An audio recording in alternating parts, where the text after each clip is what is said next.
What keeps you awake at night? The killers? The secrets? The moments horror fans can't forget? If you live for the scream, you belong at the Scream at Night podcast, your midnight home for everything horror. From Scream 96 to Scream 7 theories, Halloween, Elm Street, Friday the 13th, Saw, and the classics that built the genre. The Scream at Night podcast covers horror's past, present, and future. Hosted by Night of the Night Watch Zone, each episode of the Scream at Night podcast delivers sharp debates, franchise breakdowns, character studies, and a fearless look into the darkest corners of horror. Listen now on Spotify, Apple Podcast, Amazon, Pandora, and wherever you get your podcast. Add the Scream at Night podcast to your podcast playlist right now, where horror never sleeps.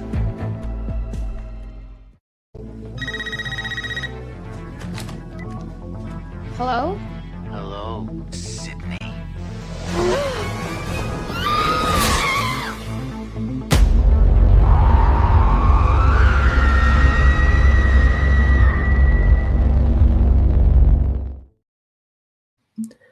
What's up, everybody? Welcome to the channel. Here we are on a Saturday night for the Scream at Night podcast.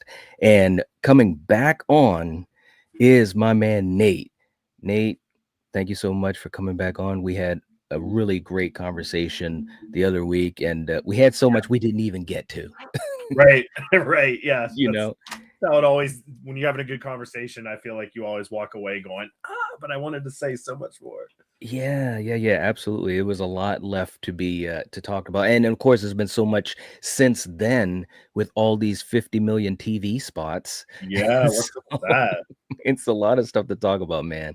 So we're going to get into that real quick just to say hello to the chat. Hope you guys are doing well. We got Ghost in the Dark hanging out. Thank you so much also for being with us earlier in the chat. We appreciate it, man. Very, very cool. Denisha in the house. Thank you for being here, Denisha. We appreciate it. Kelly, we got Scott, Shantae, what's up? Good to see you. Paul is in the house, of course. Nate, let's get this thing rolling, man, because I think that there's a lot more that we have to touch down upon. The last time we talked about a lot of the things about the first trailer and so forth. What are some of your thoughts since then about how Scream 7 is shaping up with the marketing, the posters, and everything? Yeah, I mean, I think it's pretty crazy that we haven't gotten that second full trailer yet. If we even are at this point, right. It seems a little late to drop something like that, but I was thinking about it, and I know we already got the Super Bowl spot, which is just a TV spot, just under a minute, I believe. But I wouldn't be surprised if when that spot actually airs during the Super Bowl, that there's an additional thing at the end that says, watch the full trailer at, whatever website or on YouTube. Because I've seen that before. I've seen that a lot during the Super Bowl.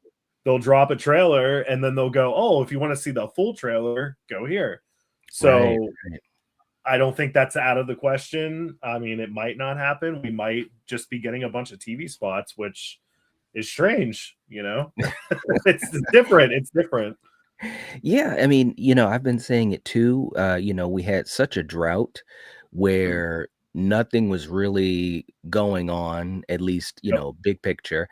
And then all of a sudden, in this last, whatever it's been, 10 days, week and a half, 2 weeks, whatever it's been, everything's happening. I mean, we're talking like every day there's a new variation of the TV spot or the big game spot or whatever.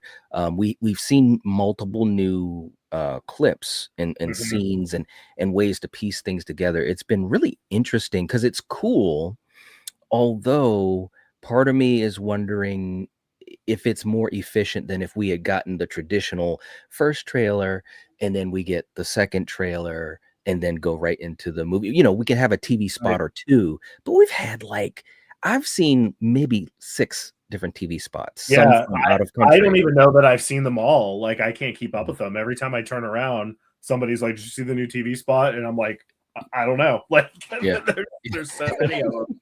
Maybe they're doing that to confuse the hell out of all of them. Yeah. I don't know, man. But let's get into some of the other characters we didn't get a chance to talk about before.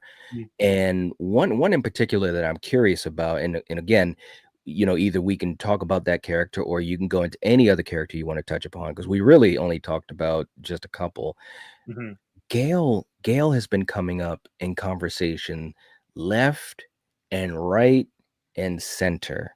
Mhm. What do you think about Gale and her role in Scream 7? I feel like it's ever changing. Every time I see something else, I'm like, well, maybe it's, maybe there's more to it than this. Maybe there's less Mhm. to it. I think they're doing a really good job at hiding what, her ultimate role is. I believe they're trying to, which this may be all it is at the end of the Mm. day, but I believe they're trying to project that she kind of comes in and cuts through the story. It's like, oh, there's murders happening. She shows up. She's got the twins with her. Let's do this, Sydney, just like old times. Let's figure this out. I think that's Yeah. what they're really trying to project, but I have a feeling there might be something more to it. Okay. Now, and it's funny you said it like that because look, man, I'm just gonna cut to the chase. I've been talking with so many other great folks and content creators. I was just talking with Marcus the other night, and Jake and we've been talking. Do you think, and a lot of people in the chat, and by the way, you guys in the chat, give us your theories, give us your questions. We're going to be running through this like lightning. If you send in a super chat, we'll make sure we get to it. Those will go first. Can Gale be a Ghostface killer? Like that is one of the theories that keeps coming up in these live chats. There are a lot of people that are saying the breadcrumbs have been laid for years, and this is the perfect opportunity. What are your thoughts on that? And is it crazy or what? I think it would be crazy. I think it would fall in line with, we kind of briefly touched on it the last time we talked that I've said, the one thing the Scream franchise hasn't done is had a survivor from a past movie become a killer later. And I don't know. I think it's ballsy, but I mean, let's be real. Like this series swings for the fences. It takes, it goes for it. It's Yeah. not afraid to kill off. I mean, Kevin Williamson himself, he killed Randy in Scream 2 in broad daylight. Cotton dies in the opening scene of 3. Jill's reveal in 4. You got Dewey dying in 5. Like they're not afraid of really swinging for the fences when it comes to some shocking reveal. Uh, I guess I would just hope that if they did it, the motive was enough for fans to accept that she Yeah. was the killer, and it Hmm. wasn't something that we would ever look back on and go, it just doesn't make sense, and it's they should have never done that. Yeah, yeah. I mean, I think that you run the risk of this getting very, very close to I know what you did last summer, 2025, and we don't want to do that. But I will say, and these guys in the chat and other folks have really made me kind of pedal backwards on it a little bit and think, well, maybe it could work out because at this point, we've seen her character arc in 4 and 5 and Mhm. 6. 4 specifically, and Val in the chat, and by the way, hello to everyone else jumping in. We appreciate you guys being here. Val in the chat and some other folks have talked about, since 4, it's almost like she's kind of like an empty shell of sorts. We saw Mhm. her trying to live the married life in the small town, and how she was just so disenchanted, so empty.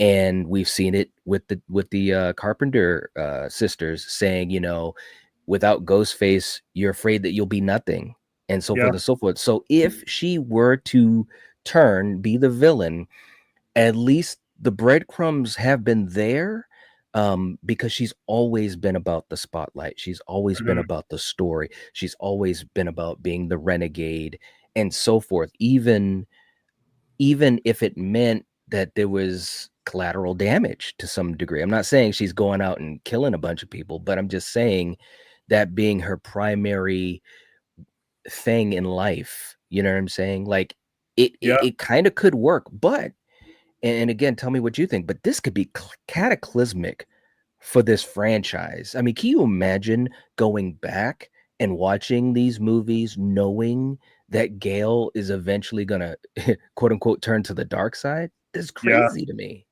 It's Yeah. crazy. And I mean, you're right. Like, as crazy as it sounds, you look back at all the movies really, and they've planted her in a position in almost every movie where it's like, hey, it could be her. Like, she could be trying to get that scoop. And like the second one, she wants to plan her new book. Like Randy, Yep. called it out. Like, hey, she could be the killer. Same with Scream 3. Scream 4, she had that kind of whole, she was excited that the murders were happening again. Mhm. Like they've Back in always the kind of, game. yeah, they've always kind of planted that seed a little bit to make you think, like, could it be her this time? Mhm.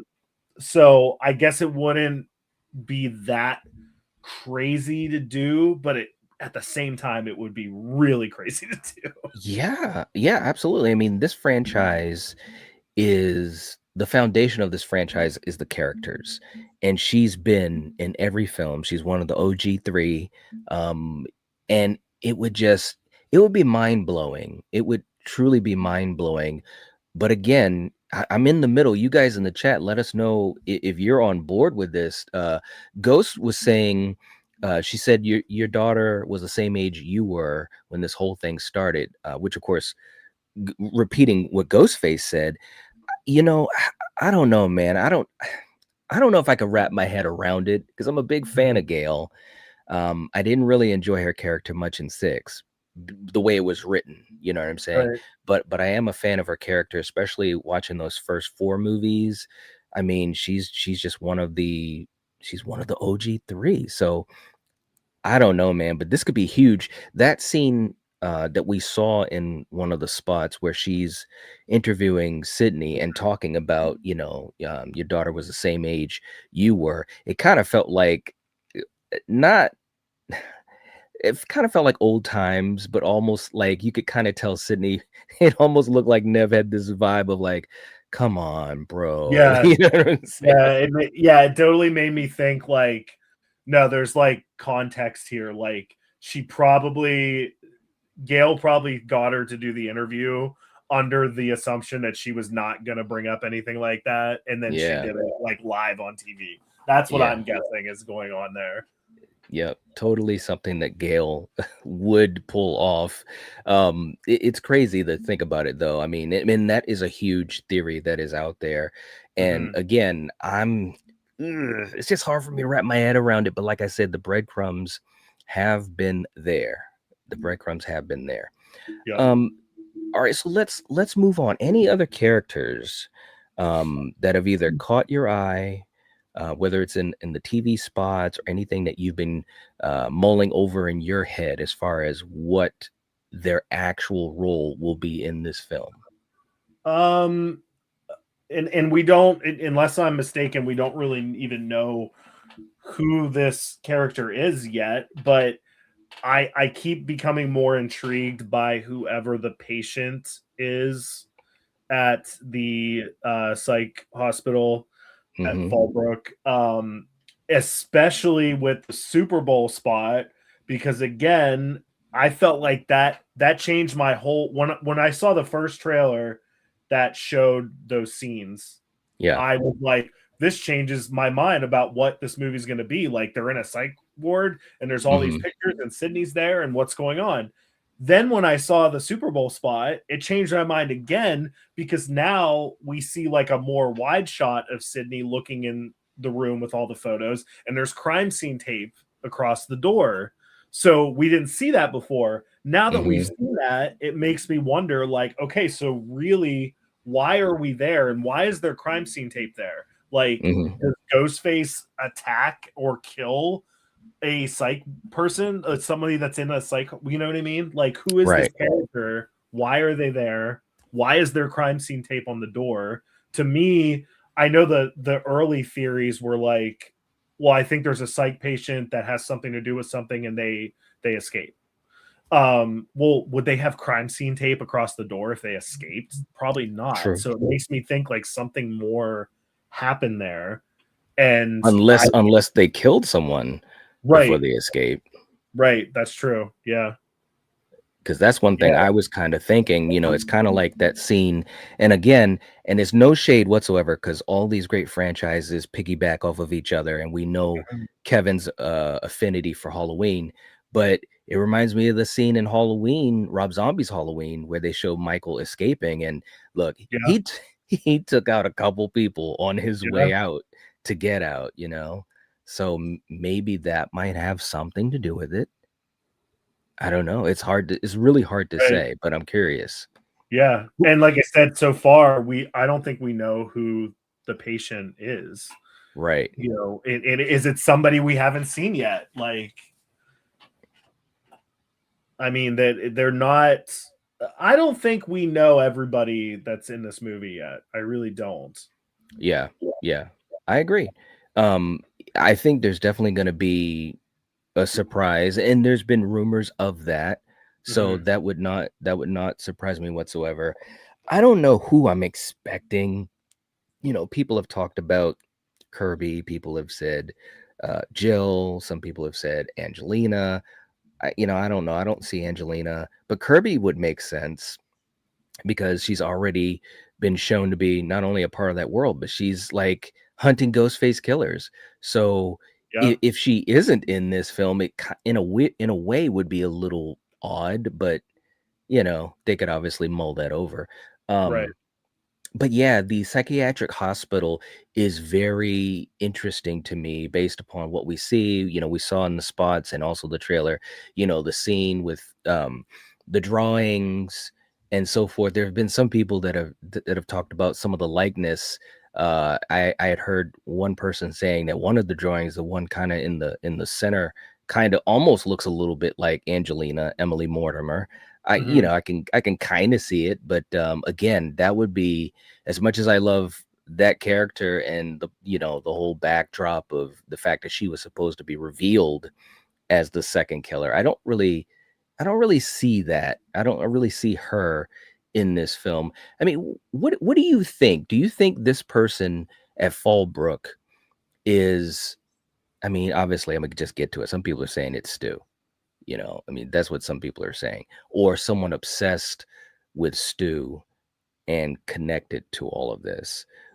If you were to put money on it, what would you bet?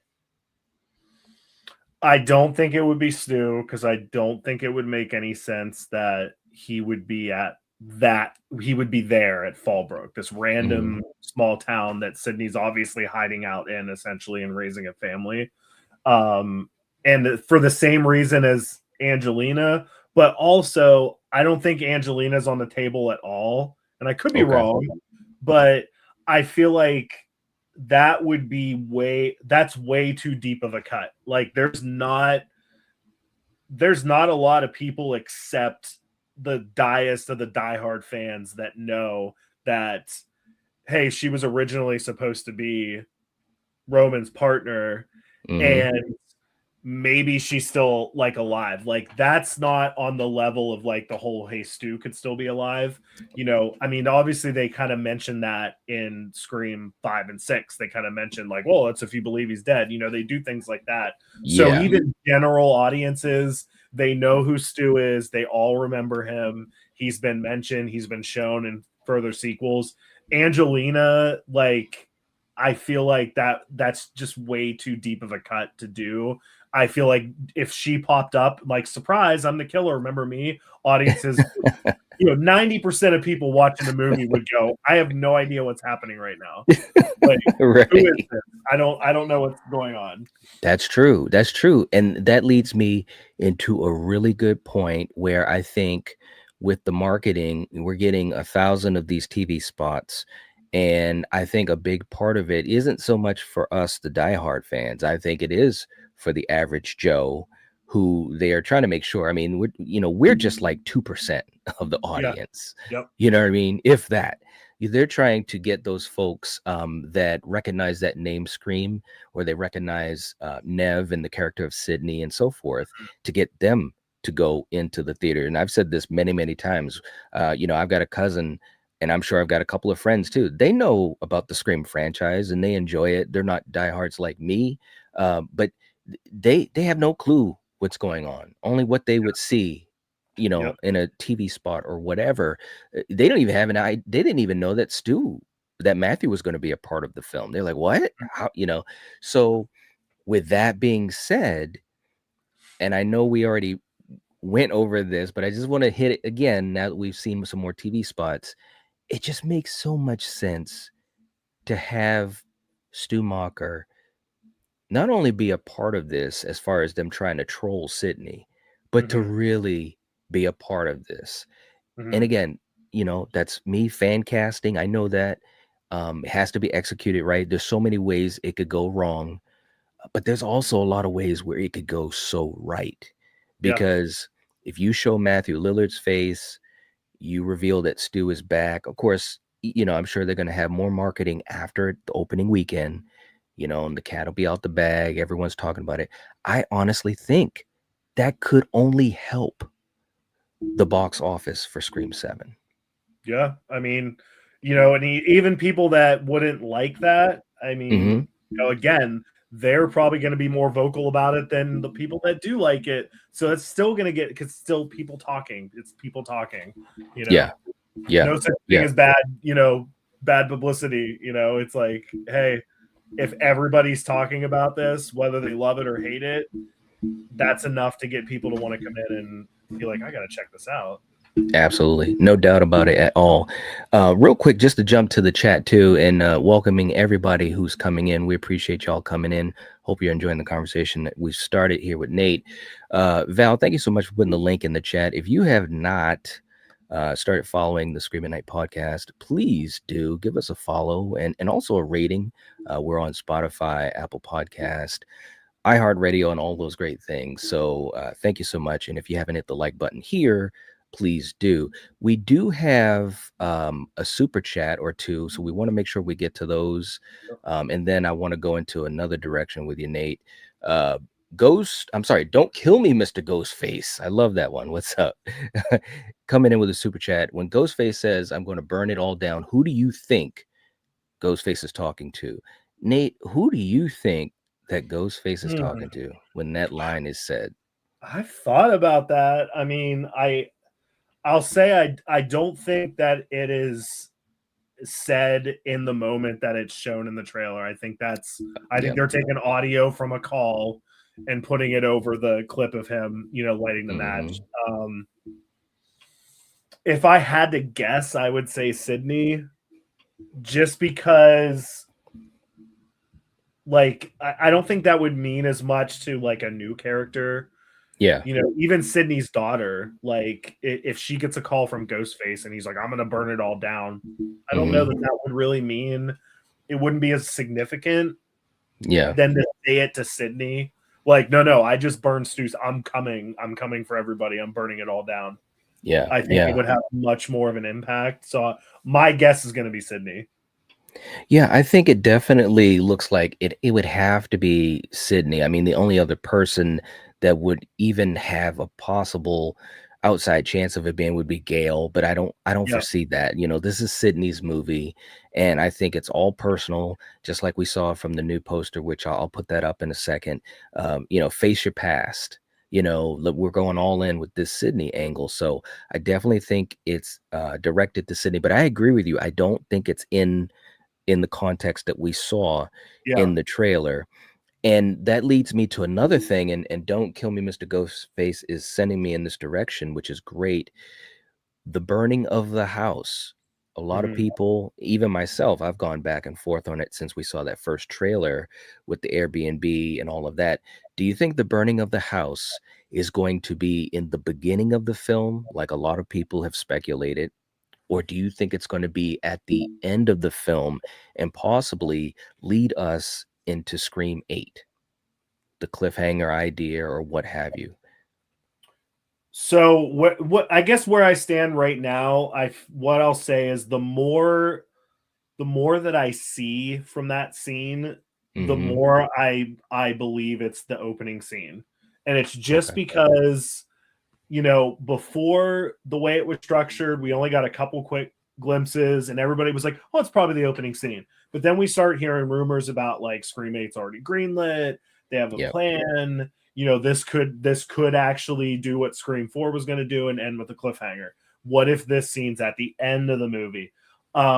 So then, I'm thinking, hey, that's possible. But for me, with all the extra scenes we're seeing from that scene with the TV spots, like now we're seeing like, oh, she gets a phone call in the house and she's playing with the knives. The knives aren't real. They're plastic, whatever. It seems to be a much larger scene. And I personally don't see that as being like the ending of the movie. It just feels more like an opening scene. Yeah. I mean, right now. It definitely does. Yeah. I mean, and of course, it makes sense to be the opening, to really like go in with a bang, get everything situated so the dominoes can fall throughout the run time of the film.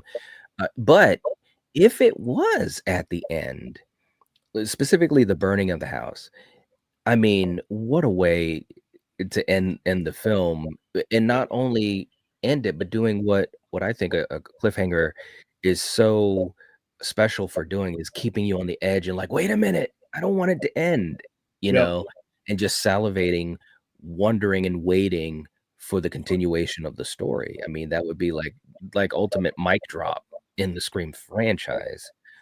I agree, and I agree that, kind of looking back on what I just said, wouldn't it be very Scream-like and twisty to literally end? They would essentially be ending Scream 7 with the opening scene of Scream 8, more or less.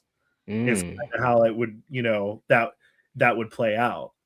If you think about it, if that's going to be the cliffhanger ending, it's almost like, hey, and I'm not saying that Scream 8 wouldn't have a great, opening scene like all the movies do. Right.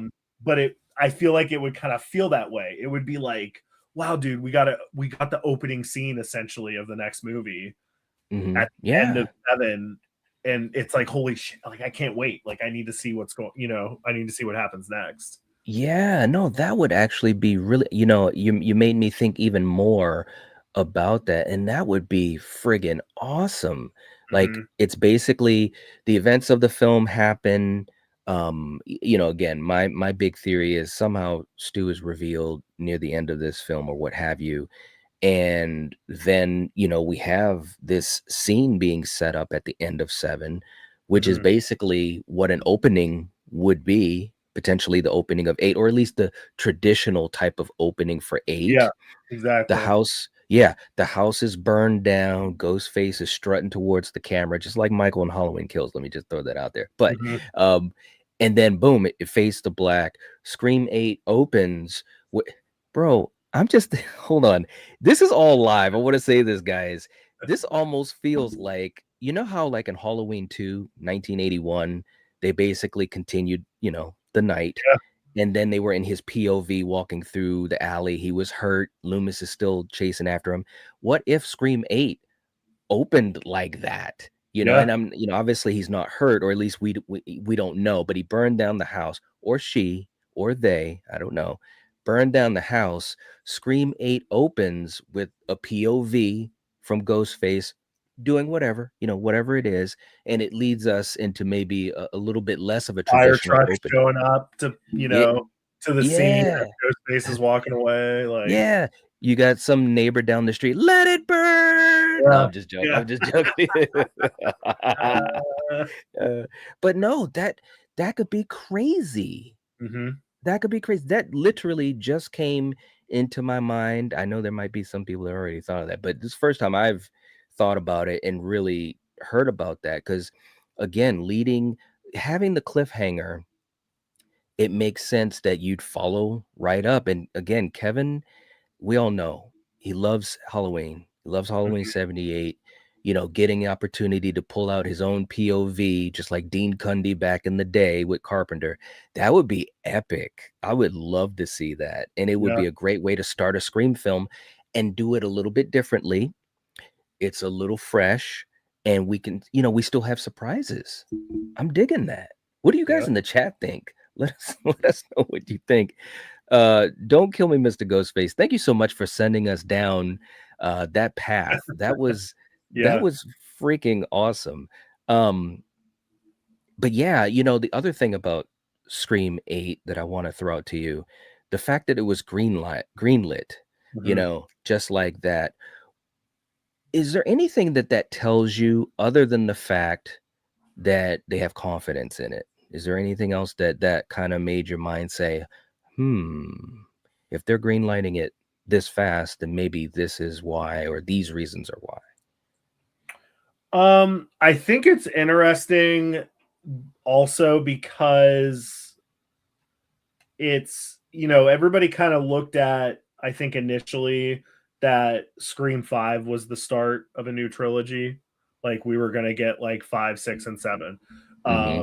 And now, like, if Scream 8 is truly like greenlit, ready to go, like for sure it's happening, it kind of changes that. And it makes me wonder if the change of direction that happened, obviously we don't need to get into the reasons and stuff. But we'll just say this Scream 7 is not the Scream 7 that was originally planned.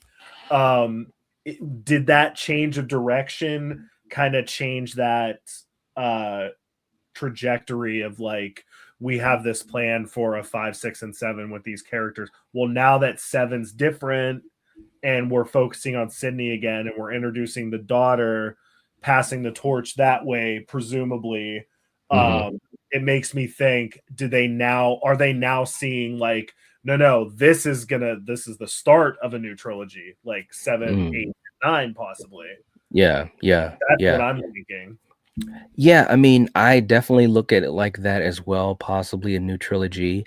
I also think to myself, there must have been something about this film that has carryover. And not just the characters or however many might survive. If it's like Scream 6, they're all going to survive. Hopefully that's not going to be the case. But to me, that's what kind of comes into my mind, is there must be something in that story that carries right over, like it's already kind of there on the table for them. And they're like, yeah, this is going to be fire. Let's greenlight this thing. And again, I don't want to sound like a broken record, but to me, it has to mean that a Ghostface killer survives. Killer or killers. Again, that's what I want. So of course that's what I'm saying. I don't know if that's going to be the fact. Maybe it won't be. Maybe it absolutely won't be. But to me, it's kind of like something in the story seems like it's going to carry over. And I don't know. That's just what makes sense to me, is that just like we were going to have with 4 into 5, Jill was going to survive, go off to college, trying to hide her identity as a Ghostface killer. Someone knew she was a Ghostface killer. And then, it's kind of like, okay, where's this going to go? Very reminiscent of Saw with Hoffman trying to hide his identity as the Jigsaw killer.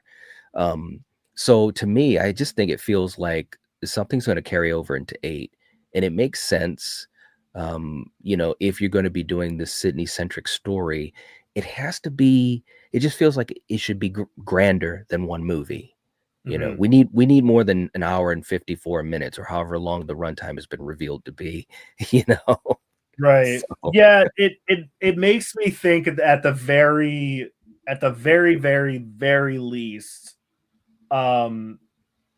this movie the writing was good enough that they were in the studio was confident enough that they saw like potential for this story to continue for sure. And also it makes me think that the writers and everybody involved, they potentially saw a path forward.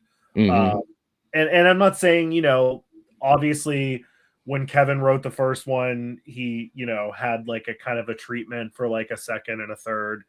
Things changed, but whatever. Even with 5, like I think they made 5 and it was super successful. And then they were like, okay, we're going to do a 6. So we know 6 wasn't planned because Right. they said like, well, we sat down and we were like, where do we take the story next?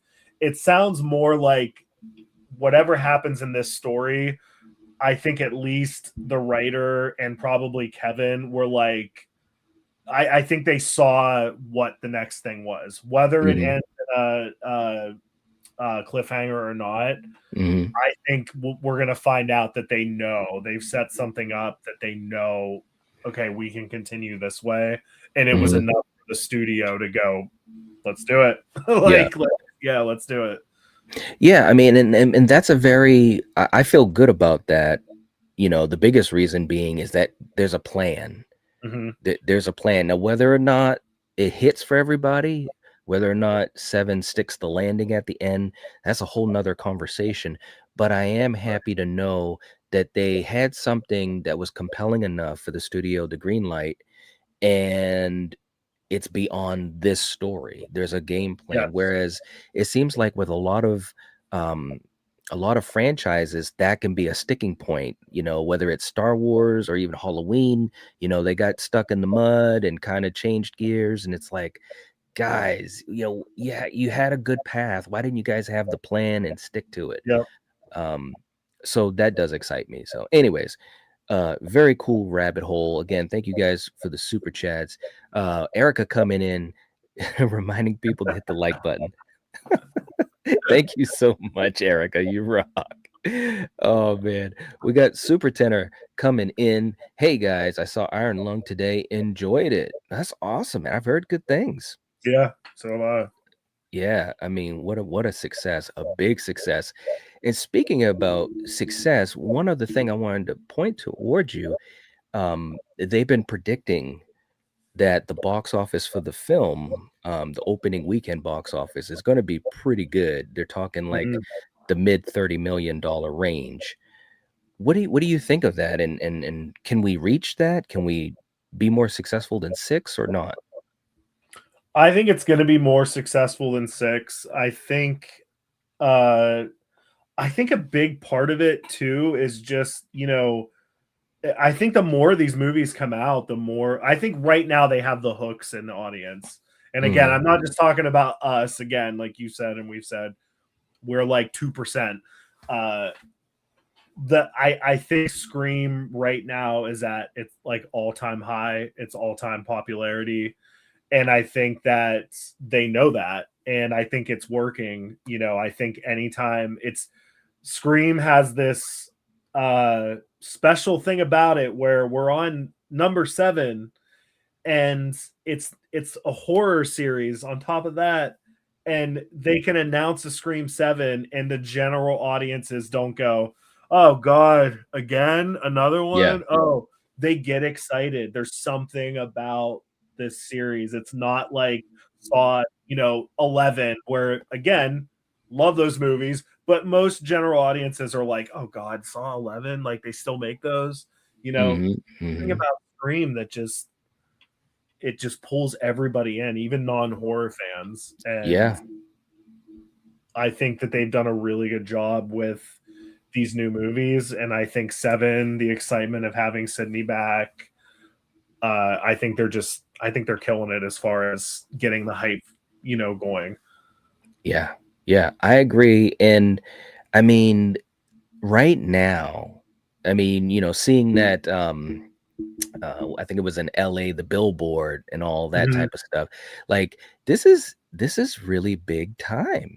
Yeah. And it's crazy because again, I just felt like we went through a drought for so long. You know, we just didn't have anything that was, you know, something that we could chat about per se. I mean, we were able to speculate and wish and all that.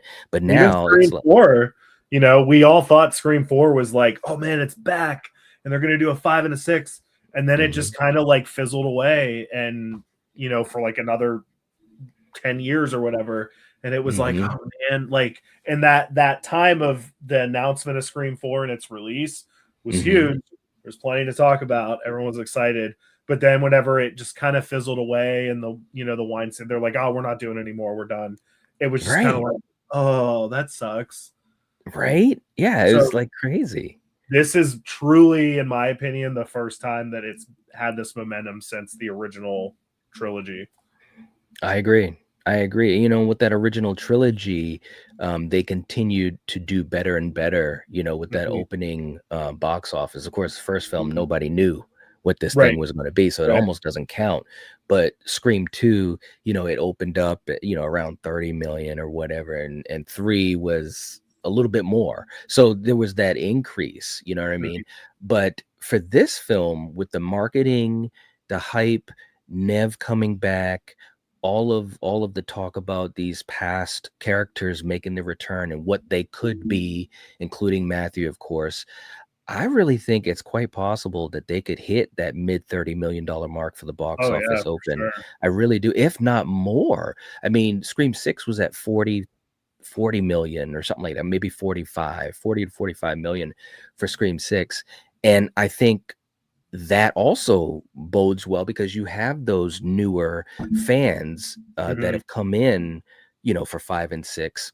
And so everything is looking good so far. The only thing I can see, and you know, maybe this is another direction we can go into, but the only thing I can see is that if for some reason, the creative choices don't hit, you know, that could be the only Achilles heel I see, you Right.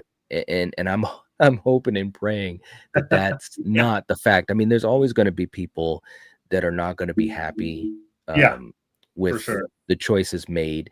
This franchise is so popular, you have people from all sides of the fence, so there's always going to be a few, or some people I should say, that aren't happy, but I'm hoping that the majority are, you know. Yep. And you know, my good buddy Jake was saying, you know, this doesn't have to be the greatest Scream movie of all time, because it most certainly won't be. You know, it's not going to be better than 96, but it could be really, really good and maybe in that top 3 or 4. Yeah. And that would be a win to me. A 7th film, you're talking about 30 years as a franchise. And when do you say that about a 7th film in a horror franchise? You just don't. Right. You just don't. Yeah. So In almost any franchises, it's you know, especially horror, but it yeah, really is just it's amazing to me, you know, yeah, that I mean, it just boils down to the fact that they're making great Scream movies. Like, yeah, they're I agree. really caring for the franchise overall and making sure that, you know, they're not putting out crap just to put it out. You Yeah. know, we're not getting a new Scream movie every year just because. And you Hmm. know, every movie in the franchise so far feels like it has a reason to exist Hmm. Yeah. beyond, well, you know, why not make 10 more, because we're making a bunch of money. Yeah. Yeah. I agree. It definitely is a franchise that it still has that oomph, you know. It's still saying something. And again, it's not always that people are on board with everything, especially, you know, obviously after the original, but I think in general it's connecting to enough people and a big enough audience that has allowed it to maintain its level of just amazing artistry. I mean, you just, again, it's the most consistent franchise there is, you know, as Yeah. far as the level of each film. And there's not one of them that I say, oh man, I can't watch that movie, or make a lot of fun of, you know. I mean, I don't always agree with all the choices, especially with the last 2, but I can still enjoy those films, Yeah. and they're still a cut above the rest, you know. And you have other franchises that are barely able to even make something work, even in the smallest percentage. And again, I'm looking at, I know what you did last summer. It's what I mean, like, you know, and I don't want to keep ragging on it, but it just shows you how difficult it is for a franchise to remain at that type of level where it Yeah. works, you know. Absolute crazy stuff, man. We got another super chat that came in Don't kill me, Mr. Ghostface, coming back in. Thank you so much for the super chat. We appreciate it. What if instead of a killer being revealed in Showdown, Tatum gets kidnapped, leading Sidney to find her in 8? That's actually something that I spoke about early on when we did the first trailer reaction for when the first trailer came out, is that, a big part of this could be that whole idea of Sydney trying to find Tatum because she's been abducted, and how that will be shown in the film, or if it is one of those unleft threads that goes into 8. What do you think of the possibility of this, Nate? I think it's possible, especially since they're leaning super obviously, like they're really leaning on going back to the original, going back to the beginning, and I know other movies in the franchise have done that. Yeah. Although you could argue, did they actually really go back? But I had also heard chatter of this, and I had heard a lot of people go, well, that's not Ghostface. Like, Ghostface doesn't kidnap people. And, well, go back to the beginning. What happened to Sydney's dad? He's literally kidnapped and held basically hostage for, a day or two while they planned out their whole thing. So it's not something that the franchise has never seen before. That's right. It's true. I mean, and not only that, but here's the thing to me that I think is important to remember, for this franchise, is that we really have to start thinking about where we're going for the future. I mean, we've got to do things differently. We can still honor what Scream is, but just like Scream 4, did some new things. And obviously these last 2 movies have done some new things. So it's like having Ghostface do some different tactics, even if it was, which this isn't, kidnapping isn't new, like you said, but I'm just saying, even if it was, I'm down with that. I'm down with it, as long as it works within the scope of the Scream universe. Like, I want to see new things. I want to see in this film, I want to see Ghostface plot differently. You know what I mean? Like, I always go back to, and I was just watching 5 the other night just for the fun of it. I go back to that Vince kill outside of the bar. There was some cool stuff in it, and I love Kyle Gallner, totally underused, but Ghostface comes from behind him and boop, and that's it. Now, some people might say, well, it was abrupt, and that kind of gotcha, and there was some decent camera work, but it would be cool to see Ghostface stalk the prey a little bit. It would be cool to see the type of things we've seen in the movies previous, like, for instance, that confrontation with Roman and Sidney. Like, that was amazing. I'm not saying we got to get something like that in the middle of this movie, but maybe if there is a little bit more of an extended back and forth, just something that's different that gets us juiced up, I would be all for that. I really would. And I think we need it, as far as the franchise anyways. I think they need it to continue to keep moving forward and widening that lane, for the fans that watch these films.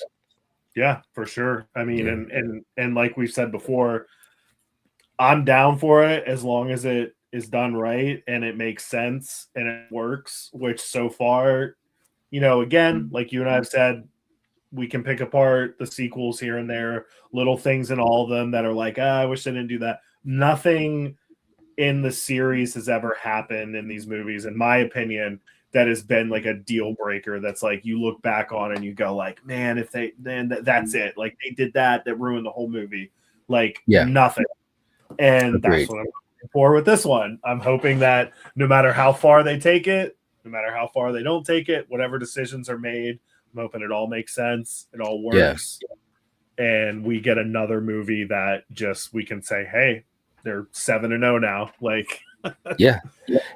I mean, I think every, and I can look at Halloween, I can look at Elm Street, Friday the 13th, Saw, The Conjuring, Insidious, Even Final Destination, although I will say, for me personally, I think Final Destination has been very consistent. But when we hit the fourth film, it was, to me, anyways, it wasn't Yeah, at for that sure. same level. It's still enjoyable. I still have fun with it, but it definitely was a dip. So you're right. At least for me watching these films, I'm getting what I want out of them as far as a Scream film, and they Mhm. haven't missed yet. And that's very rare. And Yeah. you said it best. It's not even just in horror. You think about any franchise that has sequels, whether it's in action, sci-fi, or comedy, and obviously horror, it's very difficult to continue a story, continue with these with characters of the film and make it work time and time and time again. But Scream's been we've been lucky, Yeah. again, Really I lucky. mean, Yeah. we really have. I mean, we can poke holes at all of the films if we want, but overall, I think that they've done a hell of a job. Don't kill me, Mr. Ghostface. Thank you so much for that super chat. We really appreciate it. You're awesome. You really, really are. Um, Nate, we're almost up against the clock here, and I know that I wanted to make sure any final thoughts that you have, either as a fan or just things that you hope that you see in Scream 7 or that you hope that you don't see. Don't see, obviously, I don't want to see Sydney die. I think that goes Right? without saying, but I think we're all there. I think Nev's there. Uh, yeah, I really don't think she would do it. I hope not. So yeah, I don't want to see that. What I really want to see is I'd love to see some really good chase scenes again. Uh, Yes.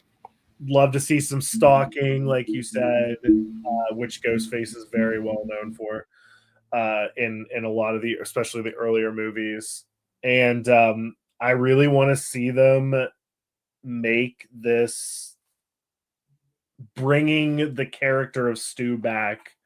However they do it, I just want it to work. Whether he's alive, whether he's dead and it's AI, whatever it is, I just want it to Mhm. work. I want them to execute it in a way that works for me and for all fans. But again, like you said, no matter what they do, someone's not going to like it. That's right. Someone will say, this is the worst Scream film I have ever seen. The Mhm. franchise is dead. Yep. You're gonna hear it. And again, everyone is entitled to their opinions, and who knows, maybe this thing won't work. But I will say this: they've got all the elements they need to have it work. Yeah. The question is, what is that story going to be? Hmm. Whatever it was, it was something that Nev liked, Right. because that was the thing she kept saying. She kept saying, I wanted to know the why. Why is Sydney coming back? And Hmm. Kevin told her what the story was going to be, and she basically said, now I understand. This Hmm. is why. And so, again, I think sometimes it's tough for us, even as big fans, to look at it in two ways, because it is a business. It is about a job, and there's money involved. So I'm sure there's some people that might feel as though, well, yeah, she's gonna say that to almost anything if she's getting a good check, the money that she wants versus Hmm. what they were going to offer her for 6. And there might be truth to that, but I also feel like when you talk about this relationship that she has with Kevin, um, and this old cast, and of course with Wes, every time I see, Nev or any of those guys talk about the old days or talking about Wes or each other, it seems pretty damn genuine to me. Yeah, Now, for sure. again, I'm just a silly fan, but it does seem like it's genuine, and they do understand what it's done for their career. So, again, I just think that they've got all the pieces in play to make this story work. And I hope that it all, works out. I really, really do. That's what I'm hoping for. I hope we get a great reveal, and I hope we get a great and different motive. Something that we have not seen before. Yeah, that would be, oh, man, that would be so cool. I mean, if we could leave that theater and have some shocks, some things we didn't expect and that Mhm. we enjoyed, and that overall we felt like, yeah, that was a good Scream film. I think Yeah. it's a win. Yep. I think it's a huge win for us as fans. So awesome stuff, man. Well, we're running up against the clock, but I'm so glad that you could come here and hang out with us again, and also, Absolutely. continuing our conversation. We have a whole bunch more that we'll obviously be wanting to talk about. And you guys in the chat, make sure we've had the links in the chat multiple times. Val and Erica and Julie, thank you so much for putting the link in for Nate's channel, and make sure that you guys are following him there. And also a real quick shout out to our brother Marcus in the house from I Shot Him 6 Times. What's up? What's up? He says, by the way, Nate, I still need those Charlie Walker boots. There you go. Oh man, Marcus is always champion Charlie. I love it. I love it. Wouldn't that be something if Charlie comes back? So right. I know, man. I know. So yeah, but seriously, for all of you guys in the chat, make sure that you guys, give some support to Nate, and we appreciate his time. And man, we'll have to continue. Obviously, we'll have to continue some thoughts and stuff Yeah. as we get closer and closer, man. We're 3 weeks, I less than know. 3 weeks away. So It feels like just yesterday we were like, oh, it's another 6 months away. right? I know. I know. It's absolutely crazy. All righty, man. Well, I will catch up with you later on. Thank you so much for Yeah. being on here, Really. and have a good night, bro. You too. Thanks for All having me. righty. All righty. All Talk to right. you later. Enjoy. Peace out. Peace.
Thank you guys for hanging out. We're going to continue the conversation, and again, bring in your questions and so forth. We'll try to get to as many as we can. But let's bring in, obviously, two of the biggest Scream fans of all time. And I'm so glad they could hang out with us tonight as we continue kind of a big countdown celebration. And I'm really excited to have this conversation with these guys.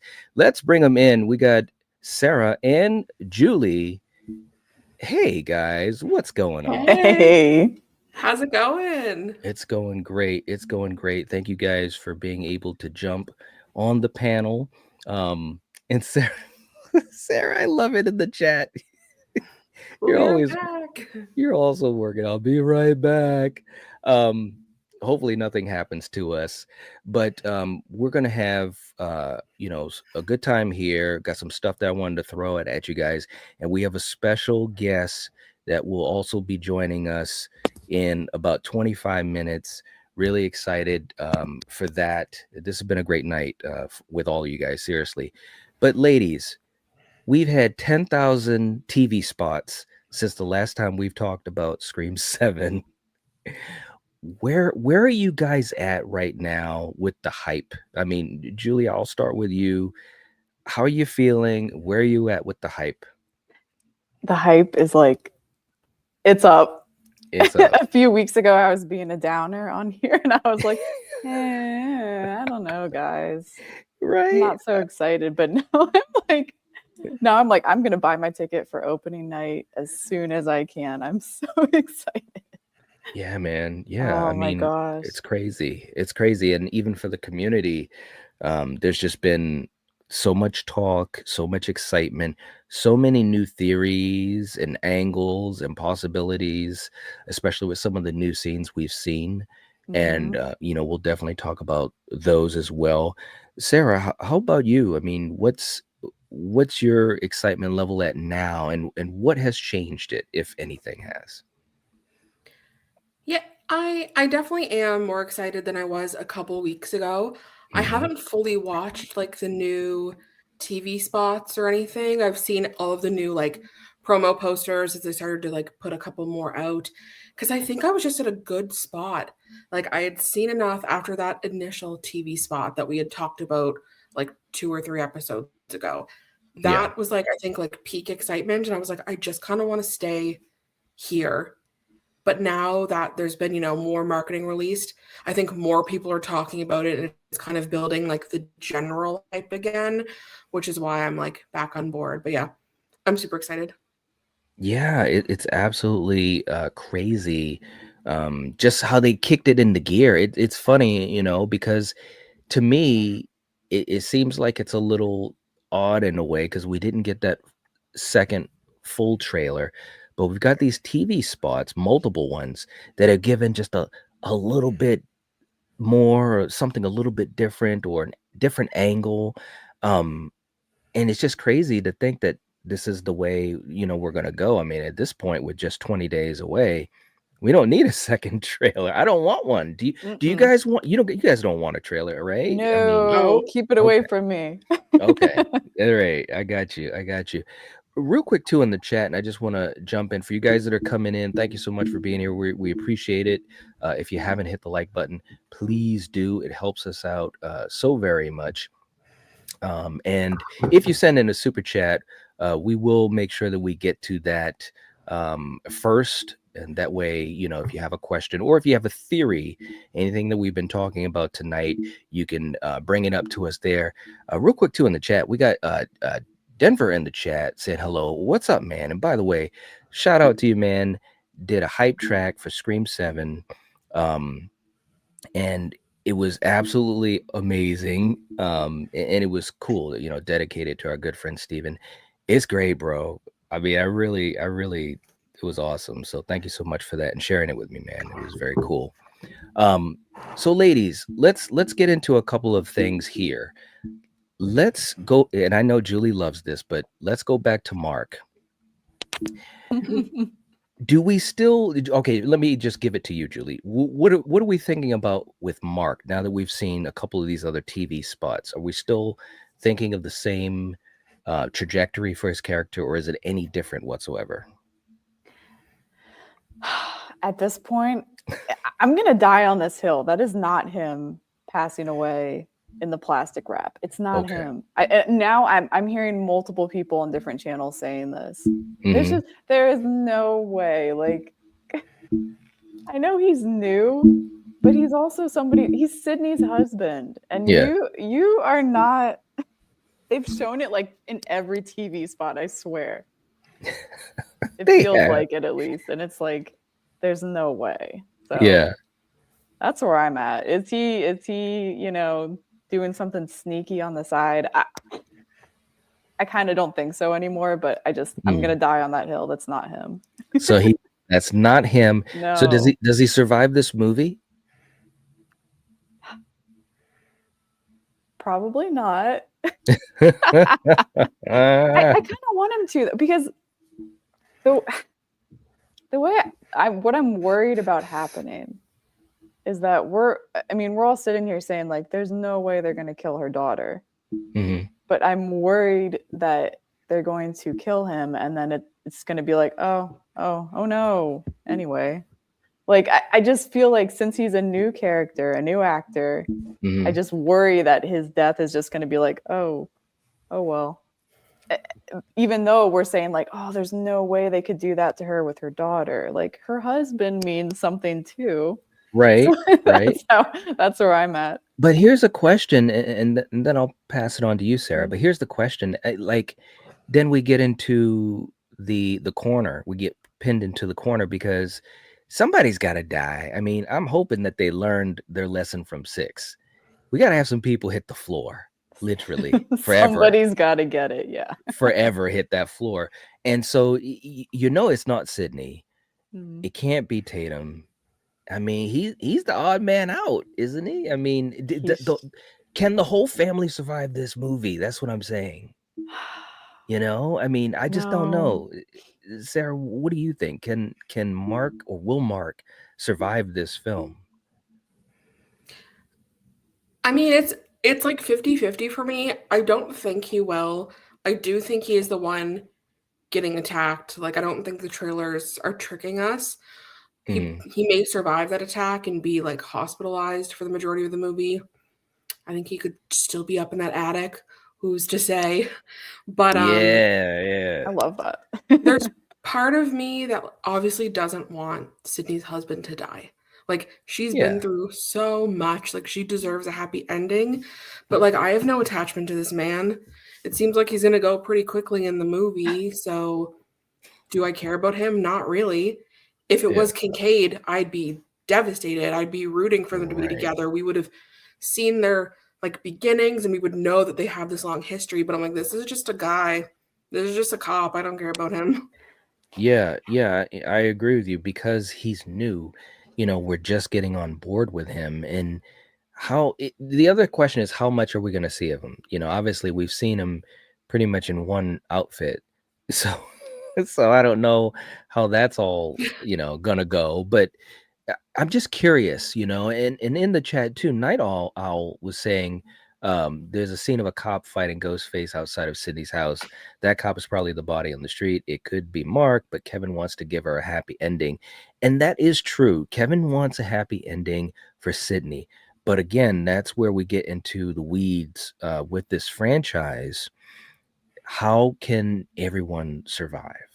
And again, Mark might, I don't know it for sure. Maybe, there was some trickery. I don't know. But it's just kind of like, man, to think that possibly all 3 of them would live. I'm assuming at least one of the twins would live. And then, maybe another cast member. I don't know. But I'm just saying we're running into Scream 6 territory. We've got to have some bodies hit the floor. And I don't know, man. I'm a little worried. My theory at this point is maybe he's got a partner with him. They're both wearing police uniforms and the other guy gets it. I mean, he's not the only police officer in the town, I'm assuming. So it's right. Could be that. But I see I don't want nobody to die, but maybe if they could like at least make it hurt, like make it not physically, but like emotionally, like I don't want them to just brush it off. Like yeah, you guys remember Ray in Halloween? Yeah. Yeah, I don't want that. Yeah. Barely remember Ray. Nobody they didn't either. Yeah, nobody said, "Hey, where's Ray?" Yeah. The only thing they did do is at the beginning of Kills, when Karen was kind of, talking to Allison and she was like, Dad is gone. And, they had that moment, but it was kind of quick. But yeah, I agree. I don't want none of that. I really don't. Let me throw this at you guys. And I know we talked about this a little bit before, but for those who may not have been around to hear about it, the whole idea of Mark in these trailers and TV spots prominently being, right there with Ghostface and seemingly killed, what if it is, an early kill? I know we talked a little bit about that, but you mentioned it, Sarah. I keep thinking about that attic, because when Ghostface does this Marvel jump, it was like, wow, it was a superhero landing. But I'm really big on this homage to Black Christmas, I mean, it's literally right there. I mean, Julie, you're one of the biggest fans of Black Christmas that I know.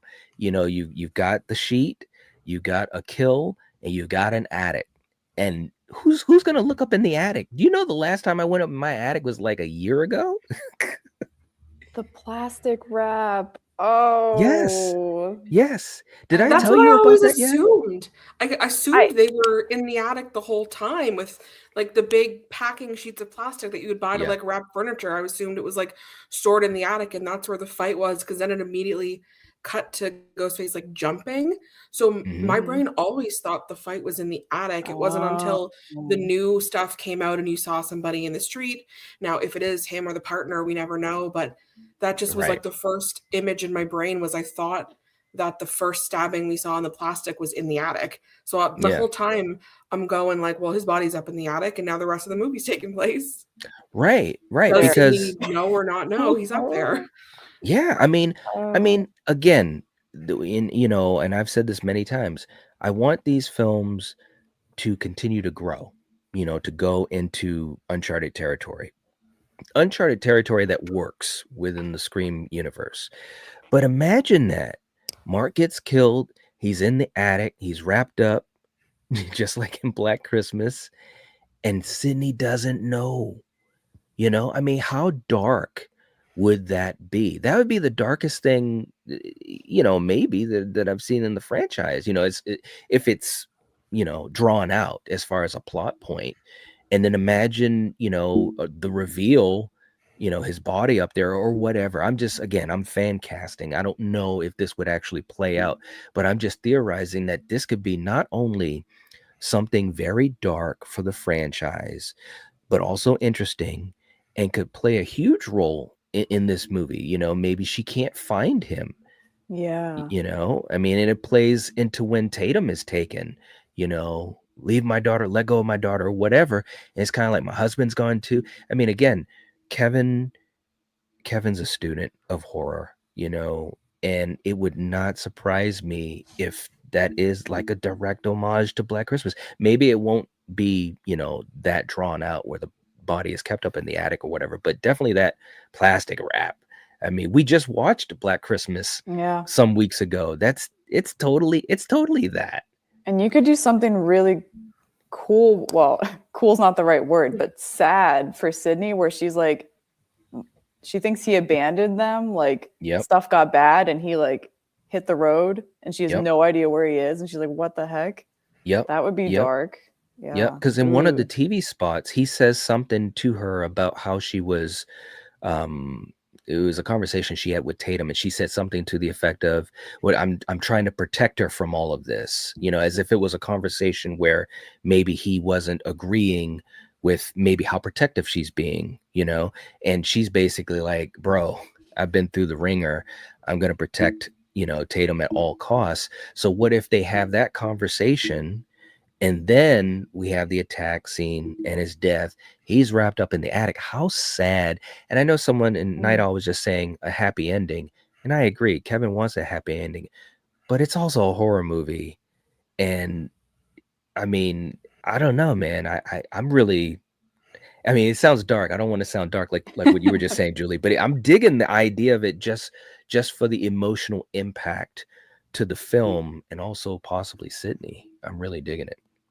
I agree. I think I'm just mentally stuck on, I can't believe they would show us that in the trailer and the following 5 TV spots. I think that's just, my mind is stuck there and I'm like, no, that can't be what actually happens.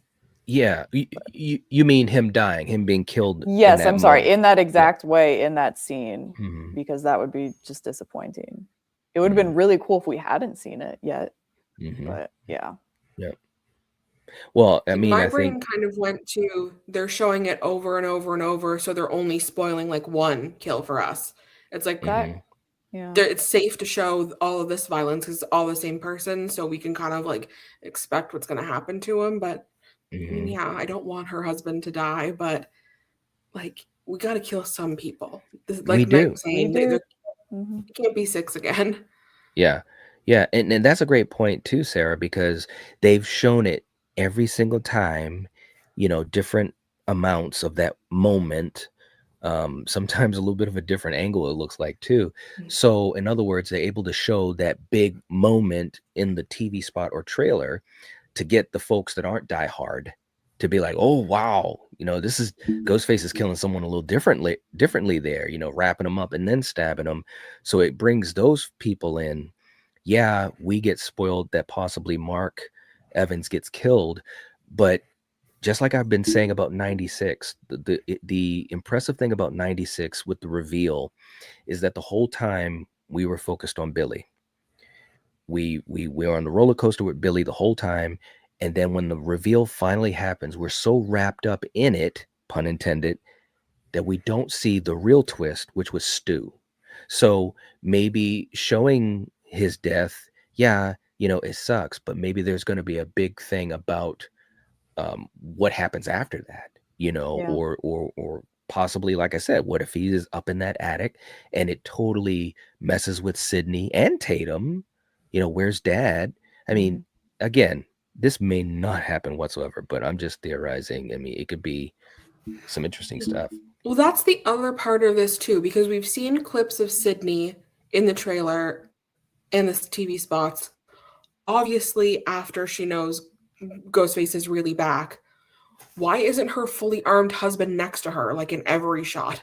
Like, That's a great point. alive, like, why are they not together? Like, why is she alone by herself? Like, she's too smart for that. So, like, we see her like tag team up with Gale, or we see her just with like Tatum. And yeah, I know it's only like a couple seconds of footage, and you could be like, well, he's on his way home, or he's doing this, but I'm like, I don't know. I think he's dead. Yeah. I mean, again, where are you at? Where are you at? That's what I'm wondering. So, yeah, it's crazy. She's definitely not going to tell him to sit this one out and let her and her daughter handle it. Nope. That's right. Absolutely right. So it's going to be interesting to see what happens. But I think that for me, unlike 5, when they spoiled some things in the trailer, like there was nothing else really to it per se. But this could be a semi-spoiler, but they could really do something cool with it story-wise for emotional impact and so forth. You guys in the chat, let us know what you think about Mark and the possibility of him not only being actually killed, but what happens after. And do you guys see the Black Christmas reference? Because it's all there to me, man. It really, really is. Real quick too, we got Denisha coming in with a $5 super chat. Thank you so much, Denisha. Saying, Night, Julie and Sarah, what are your thoughts on Gale interviewing Sydney? Hit the like button. Yes, thank you so much. Please hit the like button. It would help us out so much. We appreciate that. Yeah, and you know what? Let's do this. Let's get ready to go down that path with Gale. Thank you for that question, Denisha. But before we do that, let's bring on someone else to the panel. And I'm really excited that not only we get a chance to hang out. Again, it's been way too long. I think the last time we hung out is when we were breaking down Scream 6's trailer, and it was like a marathon, and it was absolutely amazing. But I'm so happy that we're going to have him coming on with us on the panel. So let's bring on our good buddy Alex from Podcast Now. Alex, how's it going, brother? Oh, thank you so much for having me. Good to be back. You're right. It's been a long time. Yeah, man. I mean, like the last time we were like breaking down like the subway scene. That's and right. All those things with Mindy, and we were Yep. we were all over. We did like place. an emergency stream with Steven after the trailer. Yeah. Yes, it was so much fun, man. It was like still like, and I would always say this to Steven too. That was some of the most fun I ever had with a trailer reaction and like the hype of Scream, or a franchise that I love so much, because we were like, it felt like we were right on the cutting edge. So it was absolutely crazy, man. Yeah. Very, very cool. But thank you for being here. We appreciate it. Yeah. And let's get right into this. We had the super chat question from Denisha, which thank you again, Denisha. We appreciate that. Let's start off with Gale. What are your thoughts about Gale in this film? There's big theories out there, a lot of talk that she could be a Ghostface killer or involved. Breadcrumbs were laid since 4. Our good friend Val, the general, spoke about that, and some other people. What do you think, Alex? Oh man. Well, the interview I think is going to be legendary. It's good to see the snippets already starting to drop. Oh, the Ghostface thing. No, I think she's just going to be. I mean, she's got the world record, right, for lasting the longest. I think the thing that I've been talking about in my videos is I do wonder about the ending, though, how they're going to get. Because the more people you flood with the ending, the more difficult it becomes, right? So to have Sidney and Tatum versus whoever, something's got to happen to Gale, right? I guess she could be Ghostface, but like you either got to Yeah. injure her again or she can be part of it again, like 5. We kind of saw both sides of that, right? 5, she makes it. 6, she's kind of taken out. So Yeah. that to me, the biggest, like the interview is going to be huge. That detective angle we've kind of heard about, but it's really the ending to me is like, do you dispose of her? Like a Mindy and Chad is the same kind of question, right? You either have to Yes. die or you have to be part of the ending or whatever. So that's the thing that makes me the most interested is it's probably mother daughter. I feel like for the ending, which means Gale probably is out.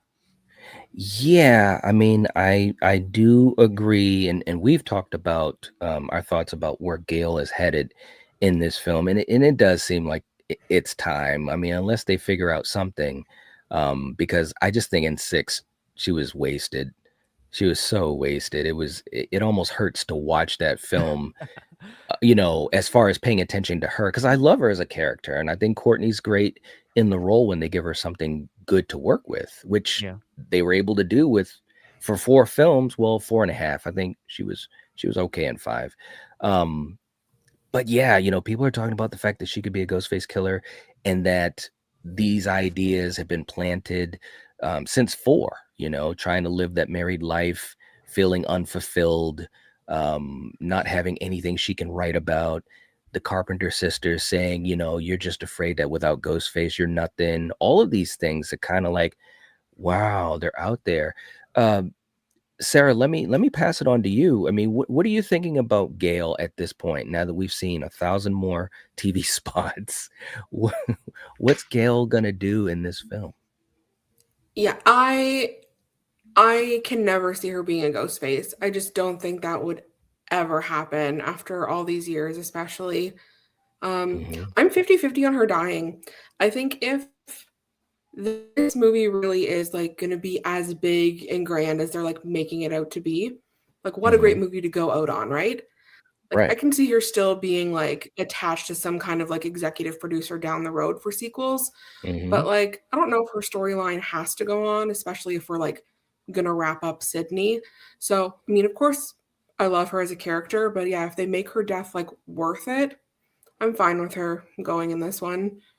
And Okay. I'm excited to see that interview because I'm like in the boat with the fan theories that the interview is like a trap being set up because I can't realistically see Sydney just volunteering to go on Gail's talk show, right? She just Mm. wants to have her family be out of the public eye and like live her life. So there's got Mhm. to be some kind of like plan being formed there. So that's really piqued my interest. You mean like a trap for Ghostface? Yeah. Yeah. I Yeah. love That could. that. I haven't heard that. Yeah, because people are Mm. saying, why would Sydney want to go on Gail's show now? She just wants to Mhm. live her life. Clearly, she's Mm. moved away. We saw in 5, she did not want to be involved. She only came Yeah. back for Dewey. So, like, why is she going to be on primetime TV? So, it has to Mhm. be setting some kind of trap for Ghostface or, something like that. There has to be a different reason rather than just doing an interview. Is Yeah. it That's also a. strange in any way that they both say the same line, Ghostface and Gale, about the dot? Like I always have wondered, like, what is he like messing with Sydney? Like that's a dig, or is that Yeah, yeah, that's a good point. And a lot of people have also pointed to that as being, more suspect Y- type of yeah. Like behavior I for wonder which one Gale. comes first. Like who says that line Yeah, first? Mm-hmm. yeah, that Mhm. is true. Mm. Julie, I mean, now that you've heard that theory, I mean, Mm-hmm. have you been going in one direction or the other with Gale and what her role might be and possible affiliation as a Ghostface killer? I don't think she's a killer. I think I said this a couple weeks ago, and it was when my excitement was at an all-time low, and I was like, if they have nothing else spicy to throw at us, then just sure. That I was feeling pretty depressed about the movie at that point, but Right. now, no, I don't see it. Now, I feel like though she's got a bit of a Chad issue going on because she had that really cool scene in 6 Mhm. And then if that was the end of her, just like Chad, it would have been pretty good. Disappointing that she went out with the attitude she had in 6, but I know. it was still a good scene. So then I feel like if they're gonna do that again in this, they need to come up with something like really cool. They do. Same with Chad. But yeah, I love that theory, Sarah. Because I also got weird vibes. Like, why would Sidney ever agree to do this? And then I was like, as long as Gale doesn't say something like backhanded, and Mhm. act like she wasn't 6, we'll be good. But I love that theory. I Yeah, think it's you're probably definitely right. interesting. It's an interesting one. It really, really is. Denisha, thank you for sending us down that road with Gale, because I definitely wanted to see what they thought about it. And real quick, too, we got Erica jumping in. Once again, thanks, Erica. You're all right. Hit the like button. This is the level of awesomeness that we're dealing with here. Thank you so much, Erica. And yeah, if you haven't hit the like button, please do. If you haven't, and I'm sure most of you guys are or should be following podcast now, make sure you guys do that. And we have the link in the chat. And thank you so much for supporting our good friend Alex. Yeah, absolutely, man. Like I was saying, being able to have a chance to chat with you is just awesome. It really is, because when you have people that are big fans of this franchise and of horror, it's just it's an exciting time. I mean, we're 20 days away or whatever from the 7th film in this franchise. It's absolutely crazy. It seems surreal. Really does. You're right. I mean, it's crazy. So Alex, let's move on to something else that I think is pretty interesting. Well, first of all, let me ask you this. Leading up to Scream 7, is there anything that is absolutely bonkers that has either come across your way that you've seen in any of these thousands of trailers, or either has just built up in your mind about this film? Oh God. Not, the Anna Camp thing was always the thing that stood out to me, that, I believe she's one of the 2, or one, if there is only one. I just think the usage of her has been like, I get it. I guess if you're not us and you're not paying attention to everything, right, you maybe don't even know she's in it. And then it would come a bigger surprise, if she is Ghostface. So I think that, and that's maybe not even the film, in of itself. I think some of the shots, like maybe that's a weird one, like the theater kind of shots, and just some, like, I don't know, I'm not a film guy, and then really Scream's the only horror film I really watch, but like some of those just like odd drop, like, whoever that is hanging, if it's McKenna Grace or not, but like that is like a sick freaking shot, So some of those are just the house on fire, just some of the shots of Sydney. Like I think the cinematography is something that's jumping out as somebody who doesn't, normally focus on that stuff. Yeah. Absolutely. Yeah. I mean, I think the cinematography is really cool from what we've seen. I think even from the first trailer, I was thinking, wow, okay, this is looking pretty cool. I'm really curious to see how it all comes together, because, the trailers, you don't get that full context. But I do think that it looks great, and they've got some great set pieces. I always go back, to things like the crawl space. I think that can possibly be a really big centerpiece. It could be one of those moments in the franchise that goes on forever, like the chase scene in Scream 2, and so forth. It looks like that could be a fun, terrifying moment, because I don't know about you guys, but I'm claustrophobic. So, like, you won't see me cave diving. No, not at all. Skip that. Right? I know. But one thing I wanted to say that you mentioned, Alex, with Anna Camp. Do you think that she's Leslie Mocker? That's a huge theory out there. Do you think that's? Do you think so? No, I don't think so. But I mean, I've always wanted, almost secretly, as time has gone on. Like I've not come around to the Stu train in terms of like it, but like I don't think I would be upset in any way. Like I almost kind of want it to just really throw me off, because I'm not really, expect. So if Stu is alive, I almost like secretly root for that. or if there's more to her in connection to Stu rather than just being some fan or something, which I think would be fine. And I feel like that's the more likely one. But if it's not, I kind of want the least likely thing, just to kind of surprise me. So I'm coming around, not like I would bet on it, but I kind of secretly want it. Yeah. Okay, cool. I mean, and for you guys, has that changed any as far as do you think that Anna is Leslie? And if so, how do you think that's gonna play out? And I'll start with you, Sarah. I think it would be cool if she was. I kind of have like a similar opinion to Alex. I'm not against it if she is. I'll call them the general audiences would be like really shocked. They're not like us. They're not reading into everything. They're not theorizing. So I think if she was, for us, it wouldn't be a surprise, but it would be kind of cool. But I think just like the general audience would have their mind blown. Yeah. I'm kind of on the train of Ethan Embry having some relation to Stu versus Anna Camp, even though we could have a character of Leslie Mocker. It's just, I've always thought they kind of looked alike, so I think that would have been like a really good casting. But like, yeah.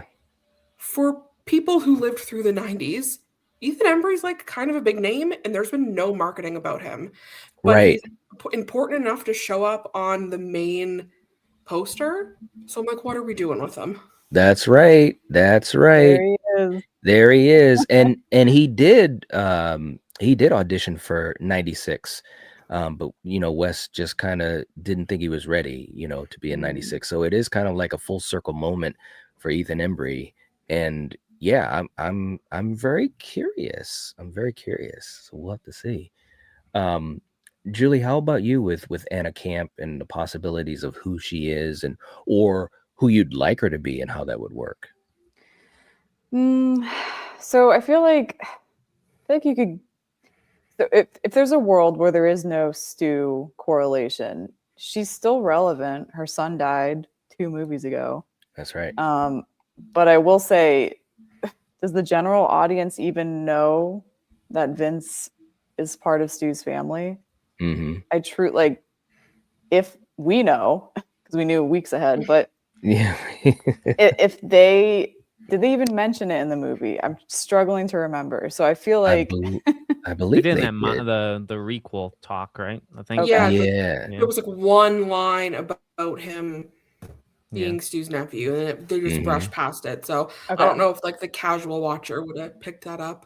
So they could whip that out, and I think most people would catch on. But I don't know. Like, I will say this: has anybody here seen You season 5? Not all of it. They made 5 seasons of that? They made 5 seasons. But the reason I bring it up is that season feels like it was Anna's audition for Scream. Like the way she's acting in that season. I won't say like what she ends up doing or who she is, but I feel like they hired her for a reason. I'll say that. So Good point. She did that show. I always forget the show name, but she just did that show with Bruce Campbell and Nolan North and Julie Bowen. She did it like 2 years ago, and that's the same vibe as where she can do. I know what you're hinting at. She can do like sane, and then also flip a switch and be not sane. And I think you and the one I forget what the show name was called, but those were definitely the things they looked at and said she could play a Ghostface. Did you say Nolan North? That's awesome. I never see him in live action. Yes. Yeah. Wow. I forget the name of the show. I'll look it up. But I think that came out before You season 5. Okay. So maybe they saw that. I think they saw both. I think they saw both and said, "Oh, she can do a Ghostface, but she can be unhinged and also sane." Hysteria. Yeah. Is it Hysteria? Yeah, that sounds right. Yeah. Ooh. She was in True Blood too. Like she's done a lot. She can do a lot. Yeah. Mm-hmm. Yeah, I mean, she definitely has the capability to pull that off. I keep thinking to myself, the other thing too is that like she has a big enough name, and we haven't seen barely anything of her. So it's kind of like, why not? It's like even in Scream 6 or even in the other marketing for the other films, we usually at least see the other characters, whether it be from images or character posters or whatever. I mean, she's on the main poster, but we're not getting anything about her, and it's just very curious. The only time they tried to hide a character was Vince in 5, and that's because he was in it for 10 seconds or whatever it was. That's the only time. Because remember, he didn't have the poster, and we were all speculating like, well, why? And then the rumors were like, well, he's in it for 30 seconds. That's why. That's the only character in 5 and 6, to my memory, that they really attempted to hide in any way. Besides her, I would say she's been hidden. That's a good point. I hope this isn't another Vince situation, because I think Vince, and by the way, if I remember correctly, he had more screen time it was cut, Kyle Gallner, which is criminal because I think he's so talented. I absolutely love everything that I see him in. He's just absolutely fantastic, and it felt like such a big miss for 5 to not at least allow that character to do a little bit more. Even his death scene was cut. We saw in the trailer when Ghostface had the angel pose, the shadow on the wall, that was cut. And it's like, guys, come on, give it to us, man. We'll stay in the theater for another 2 minutes. We're not ready to leave. That was criminal. It was. So I was just going to say, no, they wouldn't hire Anna to just do her like that, but they did Kyle like that. So never mind. Right? And it's crazy, man. It is absolutely crazy. Let me just jump to the chat real quick. And then I definitely have a rabbit hole to send us down. We've got another super chat coming in from Night Owl. Thank you so much. We appreciate the support. It helps us out so very much. It allows us to know that you guys enjoy the conversation. Saying the trailer for Scream 4 has Gale being stabbed, making it seem like she dies, but she survived because Dewey arrived. Same thing could happen to Mark here. The only thing I say about that is when Gale was stabbed, if I remember correctly in the trailer, they kind of cut away, like Ghostface was coming down, and like you couldn't see where the knife was going. In this, and we talked about this, and I know Julie's big on this too. Look, if that knife is not puncturing his heart, then this Ghostface needs to go through a training video, because he needs big time boot camp, and I'm not talking about Wayne Bailey boot camp, because the person who looks like it could be Mark is covered in a sheet, totally laying down, and Ghostface is right on top. And all you got to do is just, put the dot over the eye. And I mean, so I don't know. But again, maybe there's trickery. I don't know. They showed he got something in him. I mean, we see the blood spray. I got to clip that, Julia. It's not looking good. Got something in him. Yeah. So, I mean, but I definitely understand what Night Owl is saying. Is just making it seem a certain way, and who knows? I'll tell you this: when we see the movie, and of course, hopefully we can all get together and talk about it endlessly. That'd be great. If Mark survives this movie, especially if he is that person under the sheet, I'm gonna be like, boy, Chad has been inspiring a lot of people, and it's reached Mark. Yeah, he can step aside because. This person in the plastic, it looks like they get it right in the heart. They also keep adding to it, which I find to be kind of funny. In the the first time you're thinking, oh, that looks like him. Then they're adding like him spitting out blood. Yes. Then they're doing the first person angle where you see Ghostface freaking murdering him through the plastic. Yeah. So they literally, and they're adding more stabs. Like the first time he gets stabbed once, you're like, yeah, somebody could come in and knock. Now he gets stabbed like at least 3 times from.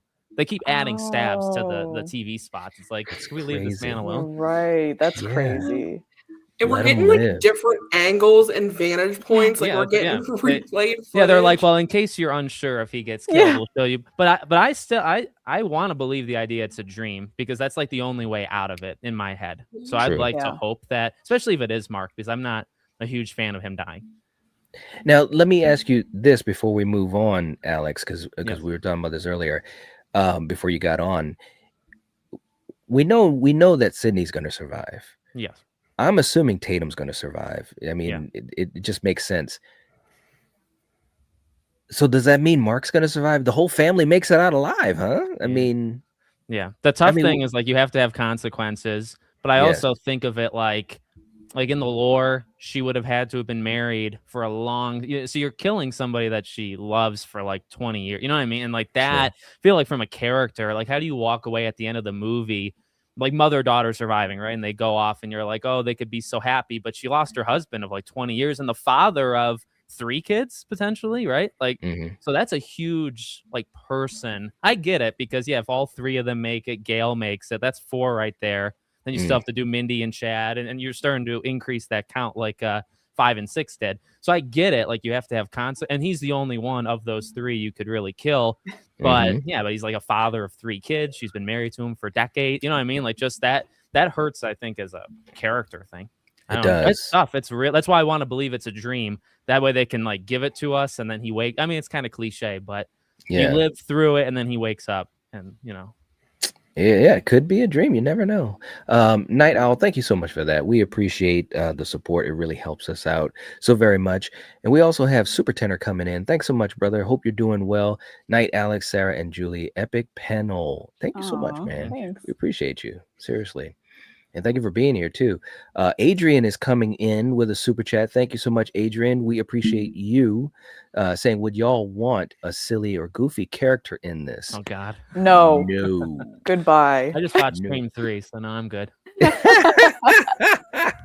You got your fill. Yeah. I'm like on the edge here because I do like when there's a character who is like a little lighter, but they haven't been able to do that in so long.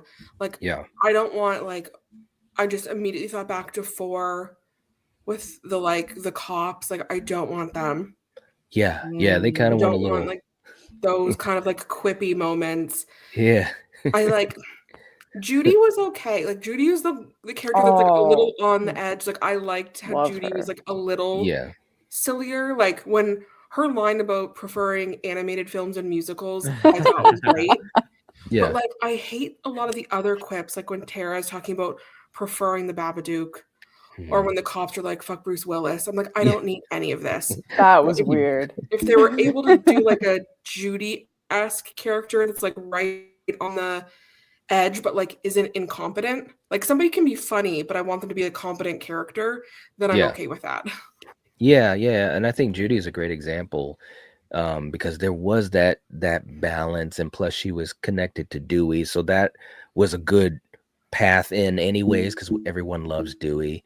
But she was great, man. I was so sad when she got killed, man. I hated that because I loved the character so much. I really did. I feel like an opportunity for this specific thing would be Mindy. But if you have her silly, but in a dejected way, she's been through this twice and she's over it. So she's not doing her speech, but she's oh, I don't know, maybe it could be, but in a kind of a self-deprecating, depressed humor. If that makes sense. That would be nice. Yeah, that would be nice. And I really, I know I've said this before as well. I would really love to see her character look good in this film, character-wise. You know what I mean? Yeah. Because I think that, and Jasmine's a very, very talented actress, but I feel like in 6, it just didn't connect for me as much as I would have liked it. I enjoyed her more in 5, and of course in 5. She and Chad were just being introduced, so they weren't very highlighted, so to speak, but in 6, she was just kind of ugh, I just didn't want to really deal with Mindy at all. So it would be great in this film if she has some great moments and actually shows some smarts. You know what I'm saying? Come on, use some of that smarts that you got from your uncle, because Randy always called it. Always called it. He called Billy, it's boom. He called Mickey, he called from beyond the grave what was going to happen in 3. I mean, Randy was always with it. And I'm not saying that she's going to be at that level because she's not Randy. No one's ever going to be Randy. But just to have her have some cool moments, have some more cool factor, that would be neat to see, because I don't know if she's going to survive this movie. One of those twins, I think, are going to die, and we've thrown everything at Chad, so why kill him now? I think we missed our moment in 6. Yeah. You know. Yeah. See, So- I think of the twins, I think Chad's probably the one who can go, Yeah. which is crazy coming from me because historically I've been pro Chad, anti Mindy. But like Chad's story for me, if there was like a route forward, I feel like it would have been with Tara. Like I could have seen Good point. them doing their thing. So now with no Carpenter storyline, I'm just trying to figure out how like Chad fits in. I can kind of see more of a relationship between Gale and Mindy, or Mindy and the others for whatever reason. I have no facts for why I feel this way, but I feel like we could lose Chad and it wouldn't be as consequential as if we lost him in the last 2 movies. Yeah, that's a good point. I agree. I think Chad's actually gonna die. I've been thinking that for a bit. Yeah. How do you think they're gonna kill him though, man? I think he'll have to sacrifice himself for Mindy. I feel is how you would do it at the bar. Like he'll be the last of the bar attack. I feel. Could be. Could be. Like he gets everybody out, maybe. Well, yeah, because he's maybe got not everybody. Yeah. Have we talked about like when they have the shot of him when he looks up, and then there's the one TV spot where he's got the knife. I guess it's on this side. He's got the knife in him. We seen that? Oh yeah, I saw that on your stream, Alex, when you were talking about it. Yeah, every single shot we've ever seen that's missing, and there's the one from like Brazil or whatever, and he's got. I guess it's not on his heart side; it's on the other side. And yeah, I just feel. I mean, that's gonna be a bloodbath. I don't know how one Ghostface is capable of at least 4 people are in that bar, you know, and that Mindy's separated, Chad's separate. So, but I feel, Chad gets them all out, or I don't know if Mindy can take him one-on-one with the slapping him with the, fryer thing. So maybe Chad comes in to help, which would kind of be like 6, I guess. And you'd have to do like Dewey. You'd have to really make it violent to make sure like he's dead this time, Yeah, I agree. Cause that's what I was thinking is, I was looking at it the other way is that, Chad wanted to save Mindy or whatever, but then got kind of subdued, not killed or whatever. And Mindy comes in to basically save him and sacrifice, because in that scene where she slams at Ghostface, it looks amazing. And it actually would be kind of cool. Like, number one, like I said, give her some cool moments beforehand. And now she actually physically does what Chad always did. Yeah. You know what I'm saying? And she sacrifices herself, because in 5 and 6, she's always left on the sidelines. She gets stabbed and then she's just gone. I mean, this chick, good God, you know what I'm saying? Passes out. She's gone. Out. So like to me, it would be kind of cool this time that she's right in the thick of it and goes out like a boss, saving her brother. So, do you think Kevin Williamson lets his favorite character? Oh my God, I hope so. The passive, she's like, dang it, I slept through the monologue again. That would be crazy. What'd you say, Alex? I was gonna say, do you think Kevin Williamson lets his favorite character, as he said, die though? That's the big thing too. Oh, she's his favorite. She's his favorite of the new group, right? That's right. Yeah. Yeah. I mean, it's hard to say, man. It's hard to say, But then again, Randy was killed. Randy's that's a good counter to that argument. And Wes too. Wes hated that. He was like, it was such a bad decision. But again, that's the tough part, and they even admitted that way back when. That's the tough thing about a horror movie. People do have to die, and Scream is the only major franchise where it's really predicated on the characters. Whereas the other major ones are predicated on the villains, Michael, Jason, Chucky, Freddy. And this is totally the flip. We come here for the characters first and their inner workings and how they deal with these attacks and so forth. So it's just really, really interesting stuff. Adrian, thank you so much for that super chat. We appreciate the support, and it definitely sent us down a really cool rabbit hole. We got Hollywood Guy coming in as well. Thank you so much, bro. Hope you're doing well. Glad to have you here tonight. They're showing too much in the TV spots, and I'm not sure if the new trailer will show more. I'm worried about that. Listen, if we get another trailer, no, right? I don't want another. I don't want. Not gonna watch it. Keep it. We're good. We don't need to see. If the second trailer is Mark Evans another 16 Yeah. new shots of him in the plastic, then I'll be like, all right, Yeah. okay, just don't show anything else then. Right? You know, Got one death in the bag. that is a funny thing to think about, how they keep friggin' showing Mark getting killed. It'd be so funny if we come to find out that that was on purpose, because that's what it does seem like. It was on purpose, just to show, you know, something that was very intense. And yeah, we keep seeing 1,000 different aspects of Mark, or who we think is Mark. Didn't see him die last time. Here you go. Yeah, just in case you didn't see it that first time, here we are again. What they need to do is release one of those clips. It's like the first 5 minutes of the movie, and it's just Mark's extended death scene. Oh my God, Sarah. Oh man, that would. I think you can lean into the opening, honestly, because they've already shown the willingness, and I don't know how much it'll matter to like the overall. I mean, I'm sure it does, but they've already shown the willingness to show. Now even she gets a call right at the beginning, so you can mess around with. I mean, Ghostface probably stabs the wall a couple more times. You could show that too, like you know. I mean, we'll see something tomorrow, right? It's crazy. Yeah. I'm gonna be interested to see how it all plays out. With the Super Bowl and everything. We'll see, man. But Hollywood guy, I don't really want to see anything else. I think we've seen, if I was to say not enough, or too much, I think we've gone into too much for sure. They've already shown another body, which I'm mad about. Yeah, we've seen a bunch of bodies. It's like, what do we man. We only got a handful of characters left. Yeah, they progressively have gotten more spoiler heavy. The first trailer was everybody, people that at least were online complaining of how safe it was, right? And then maybe they saw that was a mistake. Maybe you're right. Maybe. I don't know, man. Hollywood guy, thank you so much for the support. We appreciate it. And we also have Ben jumping in. My man Ben, good to see you, bro. Thank you so much for the support. Saying Gale is teamed up with Chad and Mindy, who killed Sam and Tara, and that's why they're MIA. I doubt that's the case, but I wouldn't hate it. What? Now that's the spice, Ben. There you go. Wow. That's something. All I can say, man, is seriously, if Gale is revealed in any way, shape, or form, it's just gonna be so crazy. It's cataclysmic to the franchise.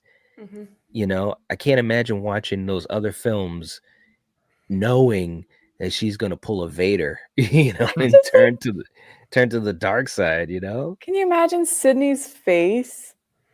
She'd be like, dude.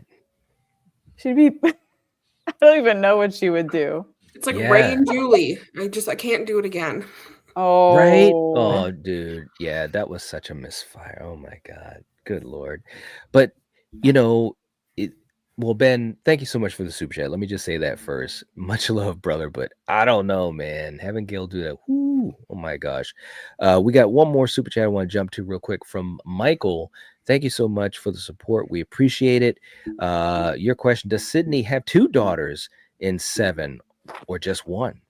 I think that's something, and Alex, I'll throw it to you. I think that's something that's been debated a lot, whether it's going to be 3 or 2 or what. Are they going to retcon what we saw, you know, in 5? Or what do you think is going to be the answer to that?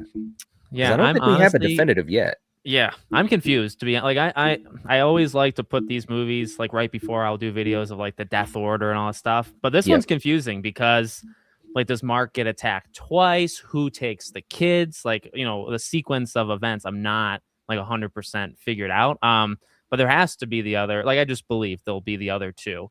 And but although doesn't that kind of, I've always thought, doesn't that mess then with 4? Because even if the 2 are young, and then Tatum would technically have been around Scream 4. So that I don't love like the way they had to get here somehow. They've kind of hurt some of the earlier or middle ones, I guess, to get there. But yeah, I imagine she has 2 more plus Tatum, so 3 in all. Don't know where the other 2 are in that house attack, if that house attack is already. I'm talking the one where she slams the bat against Ghostface's head, and the wall one. So like or who's watching the kids, because she doesn't have any family left, does she? So I don't really know who's watching these children, but yeah, I mean, I've heard a theory where supposedly they're being watched by Mark's parents. Okay, that's been something that's been thrown out there, which, you know, and I don't know to what degree there's any you know, basis for that, but that could work, I suppose. Yeah. His parents, you know, babysitting the grandkids. So I don't know. It is confusing, and it is a little weird with the timeline, so to speak. Sarah, I mean, you being, a big fan, especially of the OG Scream films, what do you think about that and how it kind of makes the timeline look a little wonky? Yeah, it's a little wonky because I think they could easily explain having the 3 children and having 2 off screen. Like if Mhm. the timing didn't matter, it's Tatum's age and how long ago 4 was is what's like screwing everything up. Yeah. Because it could have easily been Mark could have had other children. He could have 2 children. They could be Sydney stepkids. As soon as like shit starts to hit the fan, they go with their mom, or they could be with their mom anyway. Like it's Mhm. so easy to handle like just a different number of children. But Mhm. it's the fact that if what is in 5 is canon, which we're all assuming it is, Tatum would be the littlest because she would have been the one in the stroller. Like I don't understand. Yeah. Or maybe Tatum was one of the girls that Mark was getting ready for school. But then it's like, Mhm. well, obviously the one in the stroller wouldn't be the step kid. Like it's the ages and the timing that are making how to tell the story confusing, if that makes Right. sense. It's like you can Yeah. explain any reason why kids aren't in the picture or having a certain Yeah. number of kids, but it's grappling with the ages now that are not making sense. I think we've Mhm. had to retroactively add 2 5 to make it work, and that's what I don't love. Is like because it's a double stroller, so you think there's 2 kids, you think she's walking them or Yeah. whatever. Now you Yeah. have to kind of go back and assume the third kid is Tatum, and she's not there, and she's the older of. She's like 10, so you have to like do it yourself. You have to add on the lore, Yeah. retrospectively. Yep. Yep. It's a little crazy. I mean, yeah, I don't know. We'll see. It'll be interesting to see how they maybe dance around that or not. They may just say, hey, whatever. You know Yeah. what I mean? Yeah. They might. Michael, thank you so much for the super chat, and also an amazing question. The rest of you guys definitely send in some of your other questions. Alex, I wanted to kind of go down this path and also see what the ladies think of this as well. These TV spots have been interesting. We know about Fallbrook and how we have the scene where Sydney goes there with Gale, hopefully, and I'm hoping these are some great scenes with these two actresses, these two characters, where we really, it feels like we're uncovering a mystery again. Yeah. And as much as I will talk about the misfalls and the cheesiness of 3, one thing I really enjoyed about 3 was Gale and Jennifer on the hunt, trying to figure things out. Obviously it was from a cheesy angle, but it was fun seeing those pieces come together. What do you think? Well, first of all, let me just bring up some images, because we've seen the drawings at Fallbrook, but we also in one of the TV spots we saw something else. And I'm telling you, man, once I saw that good old picture from 96, I started to think to myself more about this character. Alex, what do you think of this picture? What does it say about whoever this is at Fallbrook? Yeah, so I like how they take the picture right before they go on their little like back and forth. But Yeah. I agree with you with 3. I think one of the strongest elements is that detective like in the middle type thing.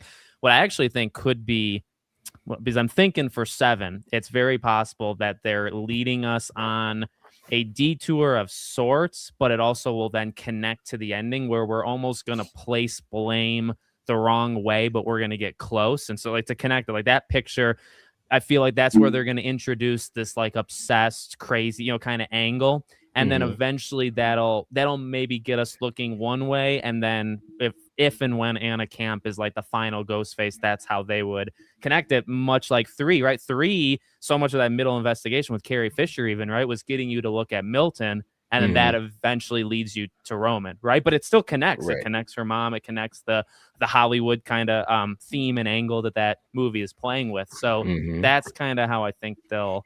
It's actually kind of strange that they would be almost doing the same thing. Like it plays a big part to it. It's a major element, and then it might get you looking at the wrong person, but the theme is still important, and that'll come back at the end with the right Ghostface. Yeah, no, that was well said. It definitely could kind of be those dominoes to lead us to where we got to go.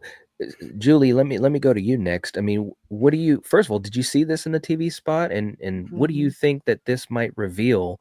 Are you kind of on the same path that Alex is on, or what are you thinking? Yeah, I think so. Well, so I think everybody's first thought is who took this. Yeah, right. Got to be like, it reminds me of like yearbook photography, like candid yearbook pictures. But then for somebody to have this in their room, not many people left in this picture that it. I mean, it's got to be. I mean, obviously they're trying to make us think it's Stu related, right? Could be his sister who took this picture. That's where I'm at. It's just kind of like, I think it's what bothers me is the convenience of the exact scene that we all know this is from and their outfits, and it's kind of like, oh, okay, this is the one picture they were. And they start accusing each other of murder 10 seconds after this too. Yes. And I get it, because it's like, you know, they can't go back and have a different scene of if they wanted an accurate picture of all these characters. It's like the promo picture of Skeet that they see on like the mantle in 5. Yeah. Right. Yeah. That's right. You're right.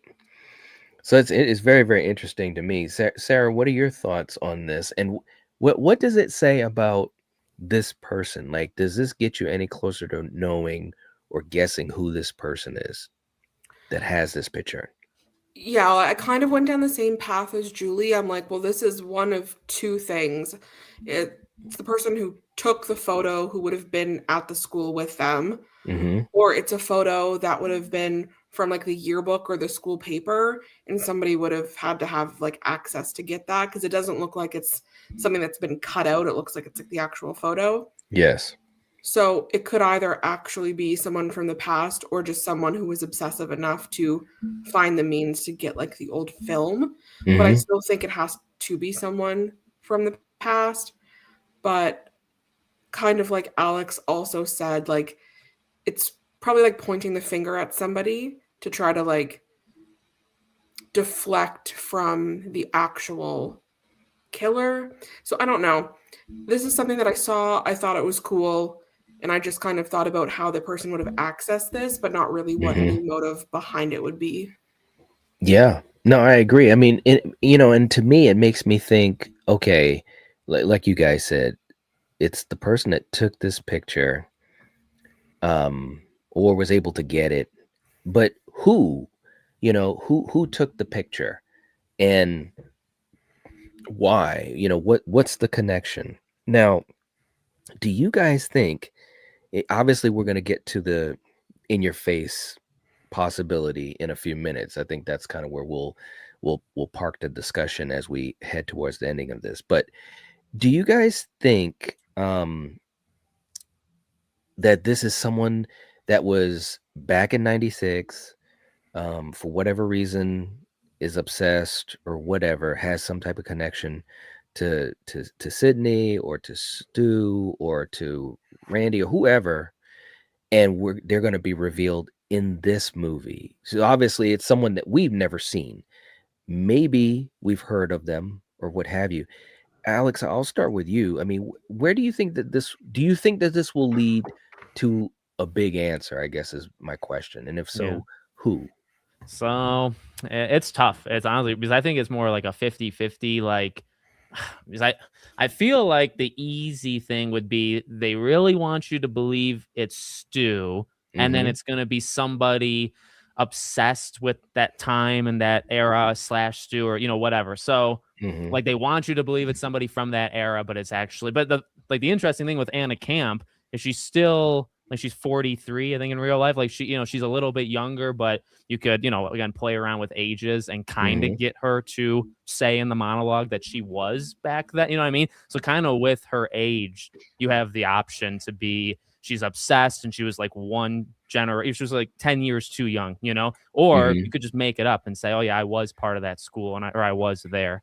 So that's kind of, I think it's tough, but I also think, again, the easy thing is they want you to believe it's Stu, which is that in the moment person, and it's just somebody a little bit younger that learned about it later. That wasn't actually a part of it. That I feel like that's going to happen again. I kind of want it to be something different that I'm not thinking it is. Yeah. To your point, they did that with Judy, right? They kind of dropped her in, and then you don't know who she is until that scene on the stairs when she's talking about being in the play Yeah. with Sydney, right? So they could do it. Like, I believed it. Yeah. If they had kept her alive this long, man, and then it ended up she took the picture. They could have done something cool with that. They could have wasted her.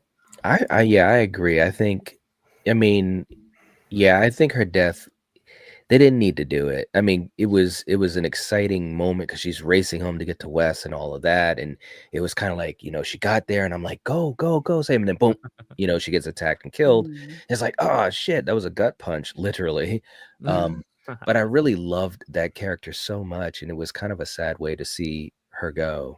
She wasn't able to save her son. But again, it's a horror movie, so you got to have things like that happen even to characters we love. But yeah, this picture, it really stood out to me because it's kind of like, what's going on? You know what I mean? So yeah, it'll be interesting to see how that plays out. Let's jump to the chat real quick, back to the chat, I should say. We also have a super chat coming in. Adrian, again, coming in. Thank you so much for the super chat. Gale's past underling is a killer. Ooh, MO of a Ghostface. Your daughter was the same age when this happened. I think it's a reporter from the 90s coming back. Ooh, what do you guys could that be how Gale has some type of connection to all of this? What do you guys Mark think? Consuelos. Yeah, God. Oh man, he could be. Hey, well, I mean, of course it was him. Yeah. Jeez, that would be. I don't know, man. I don't know how I feel about that. I guess if they executed it right, it could be fun. Wow. Yeah, I don't know how I feel about just in general, we just have somebody who comes in who was there all along, but we never Right. met them. And That's kind of what I was going with this whole picture thing, because you guys nailed it. I mean, obviously they're basically putting it right in our face. Stu. And it's like, yeah, it probably won't be that easy. But when I really boil it down, and by the way, Adrian, thank you so much for the super chat. When I boil it all down, I keep thinking to myself, having Stu in this film revealed, and again, I think it would, if they do it, it would be at the end. We kind of go back and forth, the roller coaster. Oh, maybe there's a chance. Oh no, he's gone, he's dead. Maybe there's, kind of like they did in 96 with Billy. He's the killer, he's not, he is, he's not. And there'll be a big twist around this thing with Stu, is the way I think it could work well. But the other part of it too is that Matthew's big enough as an actor and the following in this franchise and the fandom, and it's grandiose enough for what they're trying to build here with this Sydney-centric story. And it's like, who else from the past could they really make me get juiced up about? Yeah. I mean, like you guys said, they definitely could introduce a character. Yeah, I was in, Sydney's history class, fourth period. And, if that character is written well enough and the moment's good enough, sure, it could work. But I just feel like, man, you get Stu in there, it brings everything together. And I know you guys have seen this, but first of all, I love this poster.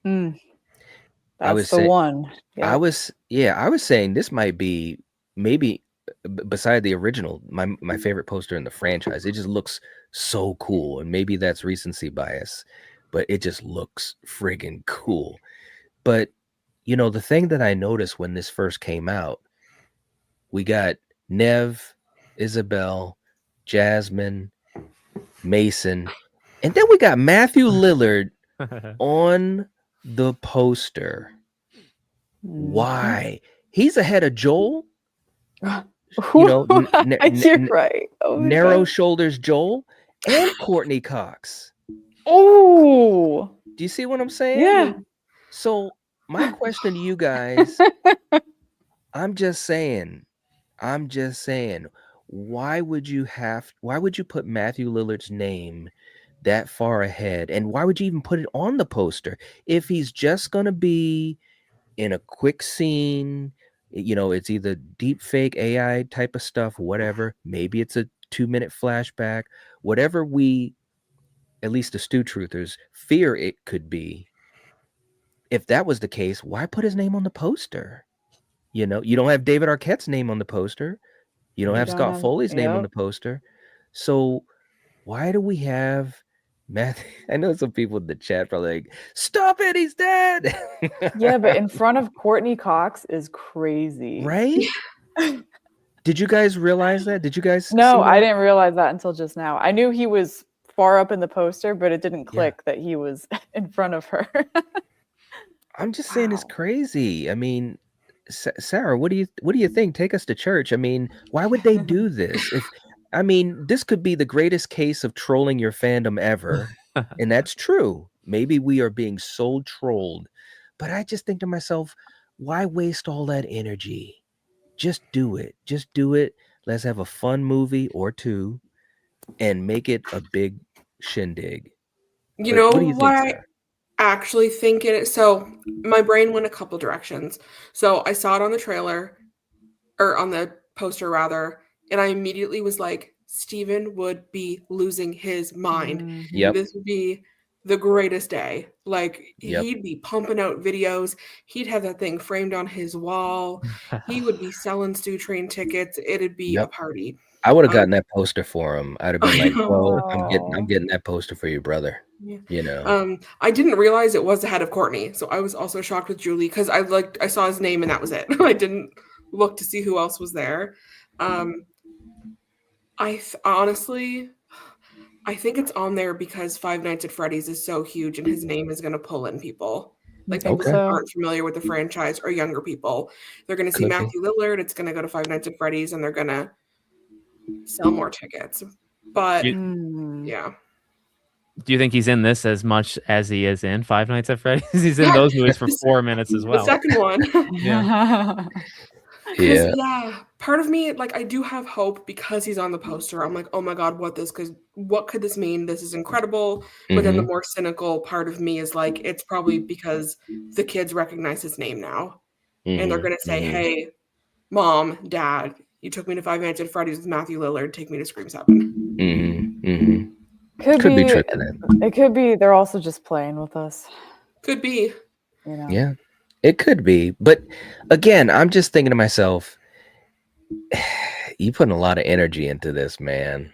It's like you didn't have to put Matthew's name on there. You didn't have to do that. And what's going to happen. Yeah, it's literally like right behind some very important characters, at this point in the franchise, the twins and Tatum and obviously Nev. It's like, if anything, put them at the end. Courteney is supposed to have like 24 minutes of screen time in this thing, so it's like, I definitely don't think he's going to have anywhere near that type of screen time, but why put his name there? And it just makes me curious, but again, it could be totally trolling us. Alex, any thoughts from you on that? It's just, like I said, it's just so crazy to see. You get me pumped up. You get me honestly wanting it, to be honest with you. No, it's tough because I like when all of you were talking, my mind goes to the ending of like, what is that gonna feel like depending on like where are you in the fandom? Like, because if that rumor of like the TV, that shot of her in the house and the TV turned, like if it's Stu there or whatever. I do agree with you, Knight, when you say like, well, I don't think there's a cooler, even if it might upset people, like ripping the Ghostface mask off and for it to be Matthew Lillard, I feel like you'd have like audible screams. And I don't think you'd get that for Anna Camp, just to be fair. Yep. But I just wonder what that's going to do to people, like, I guess to me, and like for putting the name on it, it all depends on like how much they're willing to push it. Like we know his voice is in it. We imagine he'll physically, maybe in a phone or a TV, but like how much are they going to really push us? Where at the very end, when Ghostface is standing there, right, and they take off the mask, like how much are you expecting that to be Stu versus, you know what I mean? Like where they're leading in the whole middle of the film. Like, are they leading you so? And that's what would maybe upset me, almost like the Kirby thing in 6 that I started to get more and more annoyed with, is like she could never be the killer, and they were for whatever reason pushing that. and you just know it's not going to happen. So like when they're doing the fight or revealing it, they're leading you down this kind of like worthless path. You know what I mean? Like a path that doesn't really matter. I just hope that doesn't happen in 7. Because if you lead us down the Matthew Lillard path and then you do it, you're gonna have people that are pretty upset. Or if you and then if you don't lead us down that path and then it's not him, you know, or then it is him, then you'd have people excited. So yeah, it all depends on how much they want to make it seem like it's him. Yeah, I mean, they definitely have a chance to either like totally hit a home run as far as just putting this all together with the biggest pop that they could get. Because like you said, if Anna can't reveals herself or anyone else, you know, it could be cool. And, you know, hopefully they have a great, performance in the film, and, you know, we get invested in them over the course of the film or whatever. But if it's Matthew, like, you know, people are going to go nuts, bro. We'll be talking about it for months. Yeah. It'll be crazy. And the other thing that makes me think about it is we know the 8 is greenlit. So the question to me is, the studio obviously has the confidence in whatever direction they're going in. There must be some type of idea. And it makes sense to me that there's got to be a carryover from this film of some sort, you know? And I was talking earlier, and I don't want to necessarily rehash it, but to me, it seems like there's a Ghostface that survives, you know, or something is left unturned, you know? And again, I know it's fan casting and it probably isn't going to happen, and I'm okay with that. I want it to, though. But, you know, if he's revealed at the end and then that carries over to 8, can you imagine the hype? I mean, he literally will become Michael. You know, it literally will be Sidney's Michael Myers, which I don't think is a bad thing for the Scream franchise. I know some people, you know, they may not agree with that because they like a new Ghostface in every film. And I think there's good things about that as well. But it just feels like if this is kind of Sidney's final story arc, you know, at least for now, or at least for the foreseeable future, and you got to go out with a bang, and you're talking about somebody from the past, who else is really going to ring that bell? You know, I don't know, guys. I mean, I know I sound crazy. I feel like no, you don't, because imagine the formula switch up we could have. Yeah, right. If we go into the movie, it's going to be like season 2 of Scream, the TV show. We know who it is, and we know there's somebody else out there left. Like, that would be sick. It would be. It would. Oh, now that needs to happen. and it would parallel 4, because originally that was the plan for 4 to cliffhanger into 5. Jill is alive. She's off to college, and she's trying to hide her identity as a Ghostface killer, and someone knows she's a killer. Now, I don't foresee that type of thing in this, but maybe there is. You know, maybe there is another Ghostface killer, and maybe I don't know. You know, I'm kind of getting into the weeds with all that, but my bottom line is, if you're trying to make a big bang with this, I mean, who bigger than Stu? You know, and I don't know. They might be trolling us, though. They might. I would say hope not. Go ahead, Julie. Right? No, my last thing I was just gonna say, even if it's not him, I still want that to be the case. Like, the killer carries over into the next movie. Yeah, just something to shake it up a little, shake the formula up a bit. Yeah. Sorry, Sarah, go ahead. Oh no, I was just gonna say, like, I don't like, similar to what Alex said earlier about like the leading us down the garden path for no reason. I don't like when movies do something to like deliberately trick just the audience. Like, have your characters be fooled and we're following the characters. But like, the scene specifically that sticks out is Quinn in 6, when she's like fake on the phone with her dad in front of the killer. It's like, the roommates can't hear you. You're only doing this to trick us. Like, Ghostface is behind you. Like, there's no benefit for the story. So it's like, yeah, I get, you know, doing weird stuff in your trailers, whatever. But when it comes to like actually the movie, like, don't trick me. Like, trick your characters and I'll be tricked because they're tricked. Don't lie to the audience. You know what I mean? There's like a difference between doing that and like having an actual twist. And there's like They did that twice in that movie, didn't they? They did, With man. the subway, Subway with Mindy, because Ethan, what are you doing, bro? You don't have to do any performance for us. We're just the viewers watching the movie. That's the worst scene of the two films. I truly believe is the subway. I agree. It's crazy, man. Absolutely crazy. But I agree with the whole like getting a character, getting them to believe, especially like they go so down the AI thing. And what's tough though is like it's a like, I don't know, they're so smart now. You imagine like Gale and Sidney wouldn't be fooled even with something like AI. But even if they are, wouldn't Tatum's generation be the one to like knock them out and be like, oh, that? And maybe they would do those small little quips where it's like, oh, is that just AI again? But I almost like them to go down that path, because if you can convince Sidney that it's like and I think that's how you make it work at like the end of the road. If you can convince Sidney that there's like a 50-50 shot at Stu, and then you have her be surprised or not surprised at the end, that's how I think you could get us, you know? It's the only way. You got to convince Sidney. But then the Tatum thing, like I said, I think because they're all young, you know, they're like, you know, younger age where they could say it's just AI, or they'd be able to do like investigation to prove it. But if it happens so fast, or if Sidney's alone, maybe she can't get talked out of it, you know? Yep. I agree. It's going to be interesting. It really is, man. No doubt. There you go, Julie. Just believe in your heart that Mark getting killed is an AI video. He's gonna be fine. Just he shows her that video as rage bait. He's like, man, look what happened to this guy. Isn't that your husband? And it's really just like the body of the other cop, and they like deep fake his face on it. Yeah. I never even thought of that, but that could easily be a way out of it. He could be tied up in the attic. He doesn't have to be dead in the attic. That's true. But do you guys have any because I've always seen like, where is that attack when he gets, you know, tarped and then is that in the attic, or is that Sarah's got this? I thought it was in the attic, but it doesn't specify, but it just in that first trailer they show him getting like tarped, and it just seems like a smaller space. Yeah. Like it looked like it had the slanted like roof.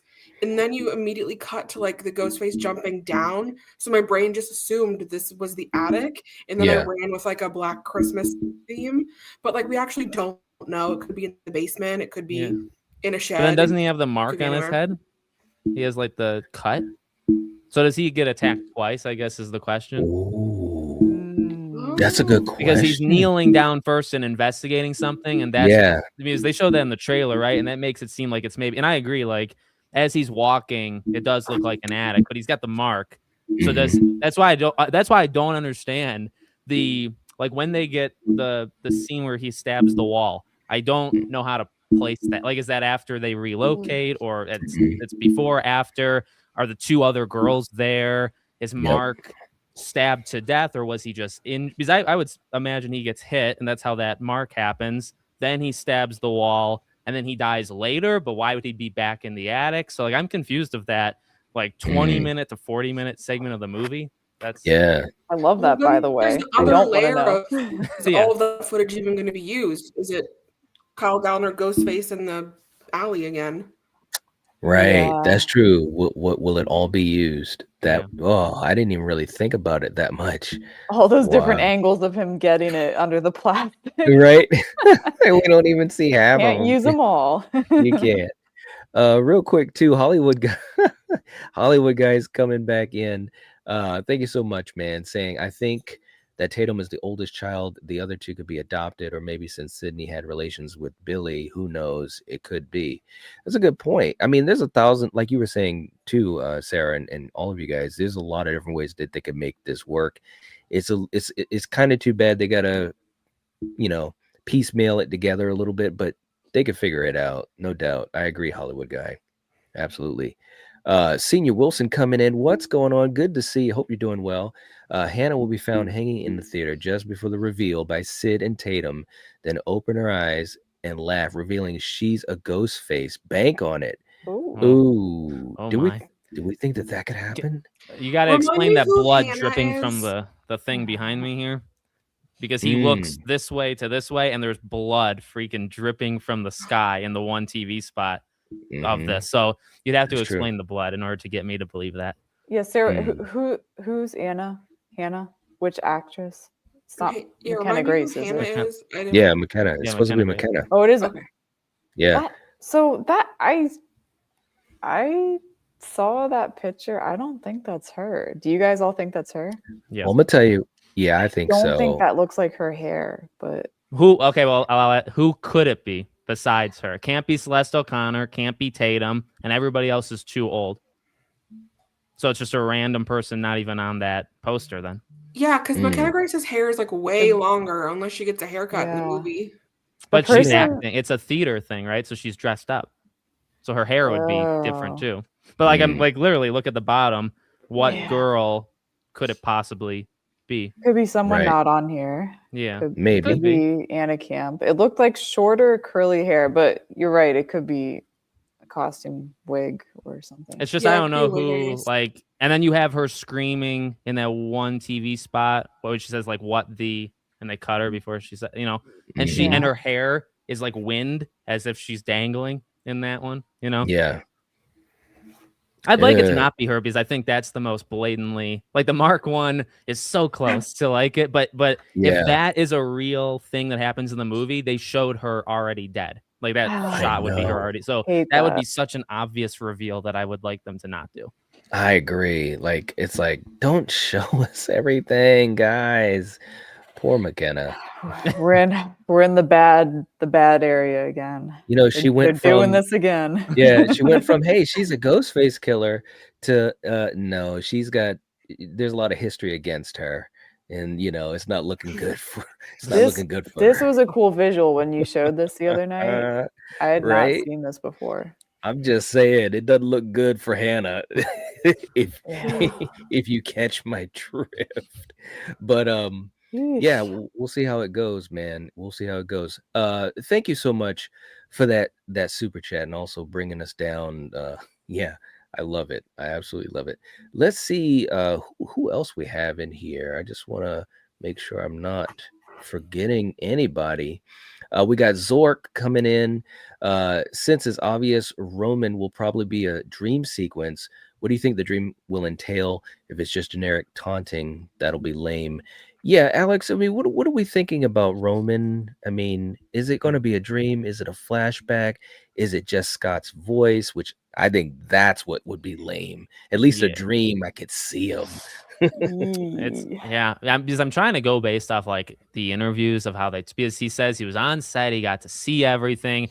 David Arquette was also that's what makes it so like because I don't want it to really be he can't just be a voice. I think Roman. And I don't think Stu can just be a voice. I think both of them need to physically. When I say physically, I don't mean alive, but physically. Dewey could just be the voice. It could be over the call on the morning show or whatever. But yeah, like flashback, I feel like would be cool because that's how you could even bring Matthew back and do something flashback-y there. But like AI is the whole point. So I feel like it could just all be an AI, like she's talking and it just starts swapping between Roman and then Stu and then Jill or whatever you want to do in that scene. But that's kind of my criteria of like Dewey, I'm expecting just voice. Him, I'm expecting to physically see, and then Stu physically see. Okay, all right. How about you, Sarah? Are you on board with that, or? Yeah, I pretty much agree exactly what with Alex said. My only other thing I would have added was I think we have to see Roman because I don't think that just the regular viewer would recognize his voice or like understand who that was. So I think there needs to be like a visual. Would I love to see David? Of course. But I agree that he would have the same amount of impact just being the voice on the phone, the morning show. Like imagine the reaction you would get from Gale and Sidney if all of a sudden like the caller was Dewey. Like But yeah, I don't think people would recognize just Roman's voice. Yep, I agree. It's funny you said that because I've got a video I'm working on about that because I think that could be a very emotional thing, man. Julie, how about you? Are you on the same page? Yeah, this bothers me because I would like to see him in person, be it a nightmare or a flashback, because if he's just a voice on a phone or even a video on a phone, Sydney's going to be like, right. Aced you out 10 years ago. Yeah, I was literally right there. Right. Like, so that really worries me because, I don't think that would work. It definitely makes the most sense that it's like you just said, because for sure everybody in that room in the lore, you would know Roman's dead. Stu, you got like a 5% chance that somebody didn't check the body or like a report. Like Roman, they all saw got shot in the head. So yeah, to have it be AI would kind of actually like help the skeptics and be like, okay, this is just like, it means nothing. It's just, you're going to show me these past people. So yeah, I agree with that. Yep. Yeah, Absolutely. Dewey at least you can make somebody cry with, right? You can make Right. That's Gale just cry, clinging to Gale. Sidney. Yeah. Yep. Absolutely. The other, Uh, yeah, no. Zork, thank you so much for that. We appreciate it. That was a great one. Senior Wilson also coming in again right after that scene. Hannah laughs, showing she's fake dead. I'll come to Ghostface killers. Jessica and Lucas, your 3 killers revealed. That's how I think it's going to be revealed. Man, I don't know. I mean, it's possible. It's possible, but so they will be betting the under that she'll die because she has 60% odd to live, right? In that gambling thing. If she's a Ghostface, she has to die. So yeah. I Good just point. don't really want another fake out. Yeah. I thought the Another finale's in the Quinn. house is, I guess, what would crush that. Like, it's not going to be in the theater, so I imagine. Mm-hmm. Mm-hmm. Yeah. I agree with that. Yeah. We'll have to see. Thank you so much for that, Senior Wilson. Seriously, we appreciate the support and also the awesome theories. Awesome, man. John coming in. What's up, John? Good to see you. Hope you're doing well tonight. I understand some fans may be wanting a cliffhanger, but I do believe Scream 7 should end as if it's the last one. I always go into each one with that mindset. It helps all of them stand on their own. Yeah, I mean, I think that that's been a great thing about it, but I also see the other side where we can wrap up the story of this arc in the film and still end on a cliffhanger, still show that there's an open door, which is exactly how I think it's going to be. I don't think it's going to, in other words, I think we're going to get the reveal. I think obviously there's more than one Ghostface killer. I think a Ghostface is going to be defeated. I think Sidney is going to feel as though, she made it, and then we're going to see that that's not the case, and again, for me, I'd love it to be Stu, and it leads into 8, but I think I would err on the side that I'd rather see that than seeing another film where Ghostface gets killed at the end and then that's it. Mhm. And maybe I'm greedy. What do you guys think? What I don't want to see is that this movie gets wrapped up, the killer dies, and then the next movie is someone else coming out of the woodwork and doing the same thing. Like, just like that is going to feel tired to me. Right. Really Yeah, it just feels like tired. this is supposed to be a grander Sydney-centric story arc, Yeah. and it just feels like there should be more going on than an hour and 54 minutes worth. It feels like it should lead into the stakes, are the highest that they've ever been. And even for her, she doesn't know if she can overcome it, type of thing. And it just feels like if you have an arc that leads into the other film where she thinks she's victorious, but actually, no, she's not. Almost like and I hate to make this, I keep making Star Wars references, and it's so freaking I like weird. it. But, almost like an Empire Strikes Back type of vibe, is that at the end of it, the hero doesn't necessarily win. They're alive, but damn, we took a beating, and what are we going to do in the next film? And that, I think, only can amplify the hype for 8. Yeah, imagine if she doesn't get her daughter back by the end of this movie. Yeah. Maybe she gets a small win, like there's a secondary killer that she gets rid of, but then she's like, well, shit, my daughter's still out there. Yep. I mean, That would be hell, cool. what if some way, at the end, one of the killers is killed or whatever, and she thinks that she saved her daughter, but maybe that's a deep fake. The body isn't her daughter, or the person or whatever isn't her daughter. That's a deep fake thing. And then it's like, oh crap, where's my daughter? And then I mean, it sounds crazy. It's probably not going to happen like that because it's a lot of moving parts, but I think those could be interesting things. Yeah, I think there's 2 things about like cliffhangers. Like, one is I don't want a cliffhanger unless we're guaranteed the follow-up, because you can't just have me end on that. I'm too anxious for that. And 2, there's 2 different kinds of cliffhangers, right? There's that like abrupt to be continued, like we're stopping the action and now you have to wait. I don't really like those. And then there's like the soft one, like you guys are kind of mentioning, like we've wrapped up the main story, but at the end there's like this little twist and like a door is open, like to be continued. So I'd be down for one of those for sure. I think it'd be something different. But yeah, unless it's like, Lord of the Rings scenario and we have all three and we can just like cut it and then the next part happens and the next part happens. That's like not, that doesn't feel like Scream for me. Like I like the more, we've got a little bit of conclusion, but the door is open for something crazy.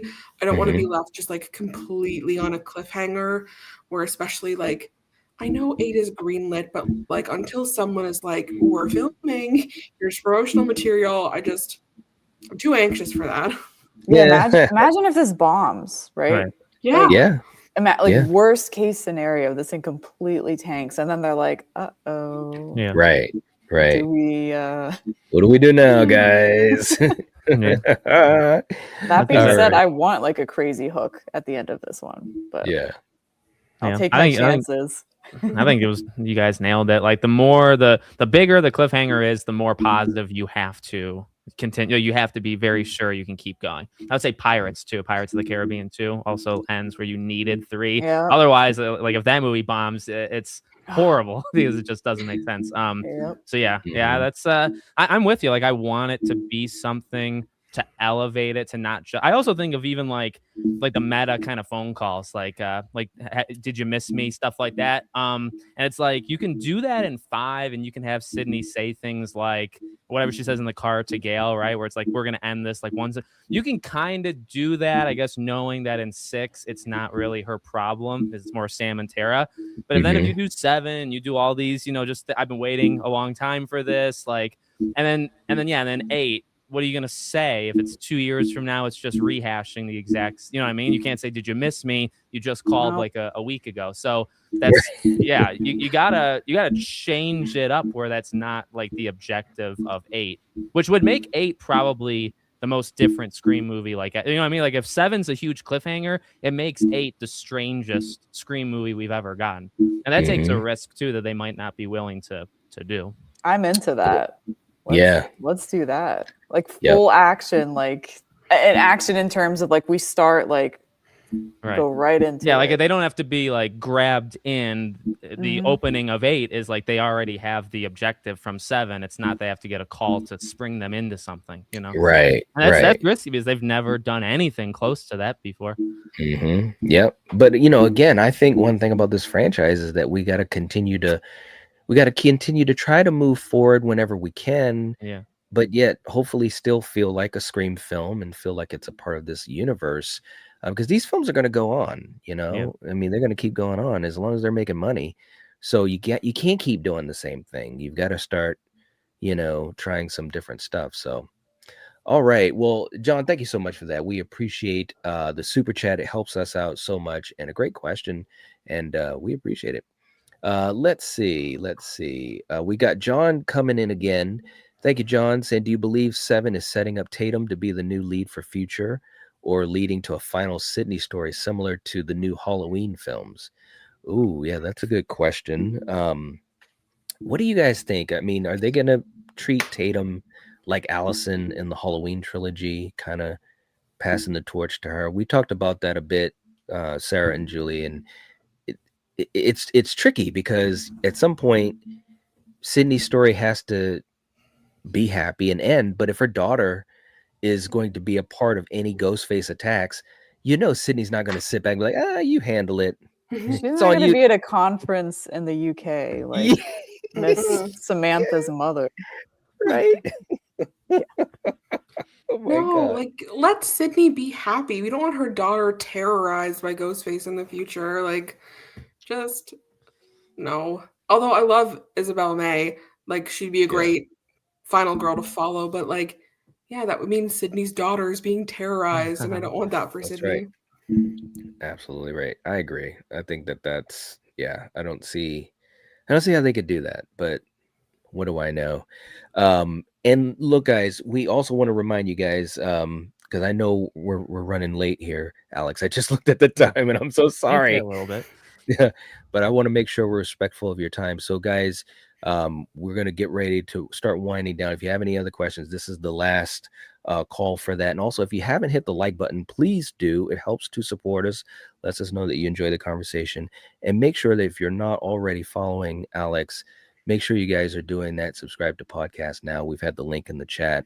And if we could put the link back in, that would be great. Thank you guys so much in the chat.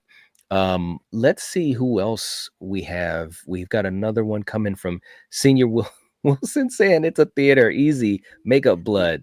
Oh, there you go. There you go. Yeah. It could be. Who knows?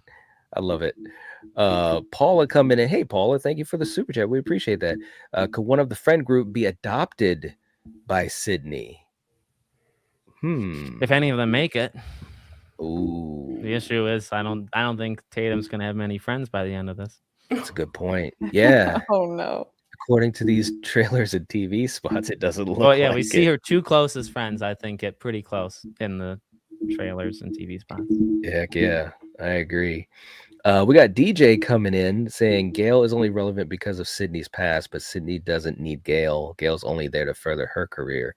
Yeah, I mean, again, we got the Gale is a Ghostface vibe out there, and I'm just telling you, man, like there's breadcrumbs for it, but I just can't see it.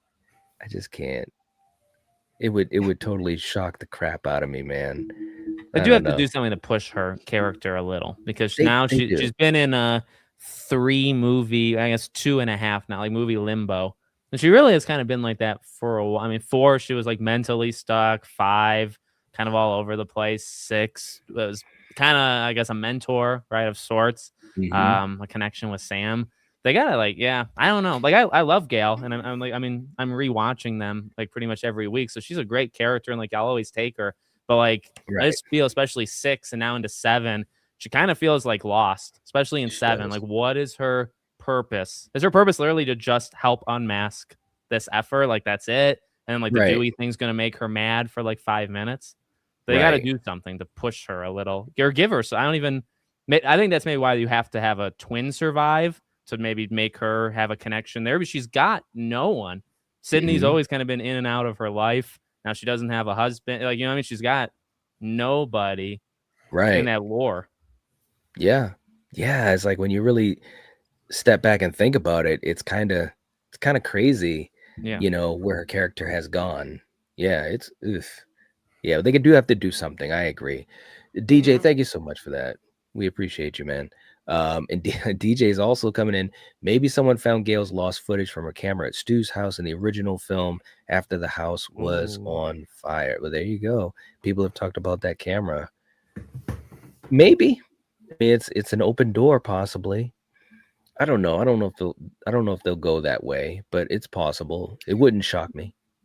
I think it would have been cool in like the second or third movie to have like discovered that footage, because I think if they discovered it, it would have been relatively well. It probably would have been as the police were looking through the house after the first murders. I think it would have been a cool way to like see some other footage we hadn't seen, especially where like the actors were still young enough to film it. But I think like the boats kind of sailed on that now, but it would have been cool. You could do something with that with AI. It'd be a really big reach, but you could have somebody finds the recording, edits it, like makes it so that Stu gets up from the TV. Like, that's the one thing I could see. Because that's like, because again, you could clearly say as Sidney, I threw a TV on you, there's no chance. And if the movie wants you to believe it can have a chance, you got to give like an out. And the out could be, well, we have this footage and it's exactly that. It's Gale's thing. And then it's been, doctored with AI or whatever, and Stu gets up, and now Sidney doesn't know what's real. Or I think I never thought of that at all until that. That's fun. Now we're all banking on that. That is so cool. I'm going all in on this AI thing. Like, it needs to be all AI. Appropriate use of AI right there. Finally, right? Yeah. DJ, thank you so much. And then we'd get our in-person footage of these characters. Yes. So that would be cool. I agree.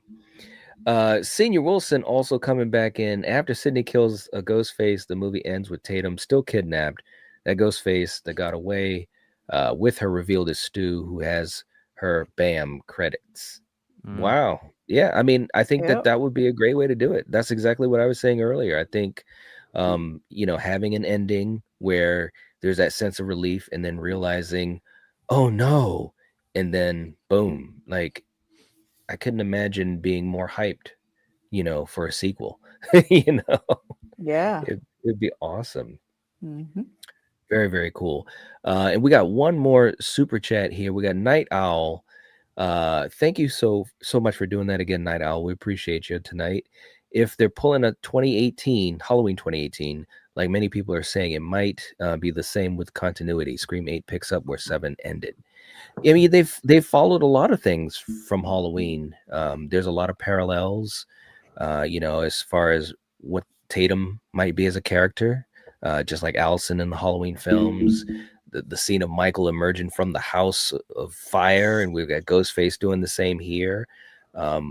Ghostface looks amazing in this film, although I think Ghostface has looked really good in 5 and 6 as well. Some great, Oh, yeah. visual shots. So yeah, I definitely think they could pull a Halloween, no doubt. Yep. Please do. Mhm. Julie's like, That's what. yes. If I don't get that, I'm gonna be really disappointed. You could Gotta even do it. As You could long even as have we're something like guaranteed you could- 8. oh, go ahead. Yeah. Oh no, Well, yeah. go ahead. I was gonna say you can end it on like a phone call, like just a hello Sydney, and then that way, if the movie were, because I'm trying to think like how you would actually do a cliffhanger that would be believable but not too far. If you did it where like everything ended, but Tatum's not kidnapped, let's say, maybe that's going too far. All's good. She gets a call. Hello, Sydney. Then ends there. And then if you pull this Halloween thing, then you could start at that phone call in the beginning of 8 and just kind of pick it up. I feel like that would Yep. work, and that would feel Scream like. That Yeah, could work, that yeah. could be a way to do Because it. then you could also, if it bombs, you could say, "Oh, it was a prank. It's just another person with a mask or a voice changer." Yep. Yeah. That's very, very true. Well, guys, we're gonna get ready to wind down here. I know we went over, Alex. I'm so sorry about that. I appreciate you taking the time to be here.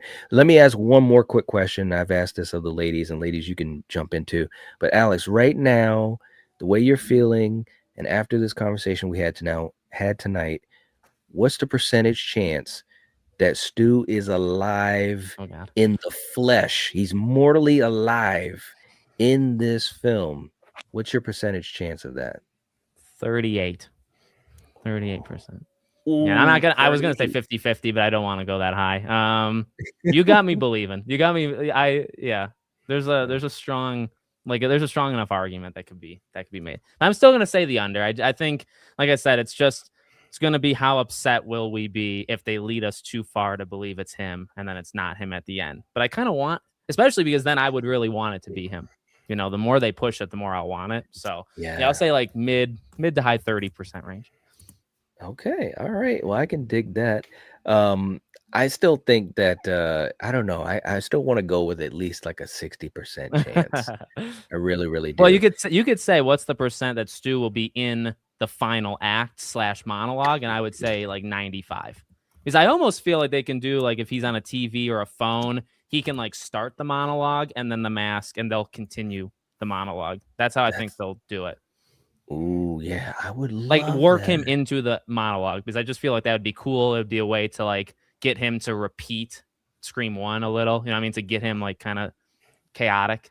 Yeah. Well, I don't know. That's a tough one. But I like that idea. I really, really do. And real quick too, we're gonna run through these real quick. We did just get wow, it was 3 more chats that came in. I'm gonna run through these really quick, but thank you guys so much for supporting us tonight. We've got Happy saying, I'd love to see the 2 sorority sisters from Scream 2 that said, "Hi, Sydney," be Ghostface killers. Wow. Maybe I don't know. That'd be crazy, but That's a deep cut. it is a deep cut. It is a deep cut. Thank you so much for that. Night Owl coming in again. Ghostface kidnaps Tatum, takes her to Stu's house, sets it on fire with her in it. That's the cliffhanger. House on fire like 2018. That's one of those theories that the beginning is actually the end, which I have seen. Yeah. I like that idea, but I just don't know. Yeah, I don't know either. I've kind of gone back and forth a little bit on that, but I do think that that's the beginning. I don't know. Same. Yeah, I think that would be cool. it would be cool. I think it's a great way to walk off of this film, with the burning of the house and Ghostface strutting right in front of the camera. That'd be great. Thank you so much for that, Night Owl. We appreciate all the support tonight. And Jen came in at the end. Thank you, Jen. Glad you're doing well. Hi, everyone. Oh, I just got home from my own murder mystery. Well, there you go. Oh. You made it right at the end. Thank you so much for the support. We appreciate you so much. You got to check out this replay, Jen. This was a banger. We had a lot of fun and a lot of great theories. Well, guys, we're going to end it there. We appreciate everyone being here. Again, make sure you guys are following Alex at Podcast Now. And also, if you're not following Julie and Sarah, make sure you guys are following them on Instagram. They are a hoot. And I'm sure we're going to continue to have a blast talking Scream theories and thoughts and keeping each other up to date on stuff. If you haven't hit the like button, please do. It helps us out so much. And also, leave some comments. We couldn't get to everybody tonight, but we tried. But we're going to be back on again soon. So, keep your eyes peeled. And Alex and Julie and Sarah, I'll see you guys backstage just for a quick second, just to say goodbye. But for the rest of you guys, we will catch you guys next time. As always, if you're watching this, if you're listening to this, you are the Night Watch. Peace.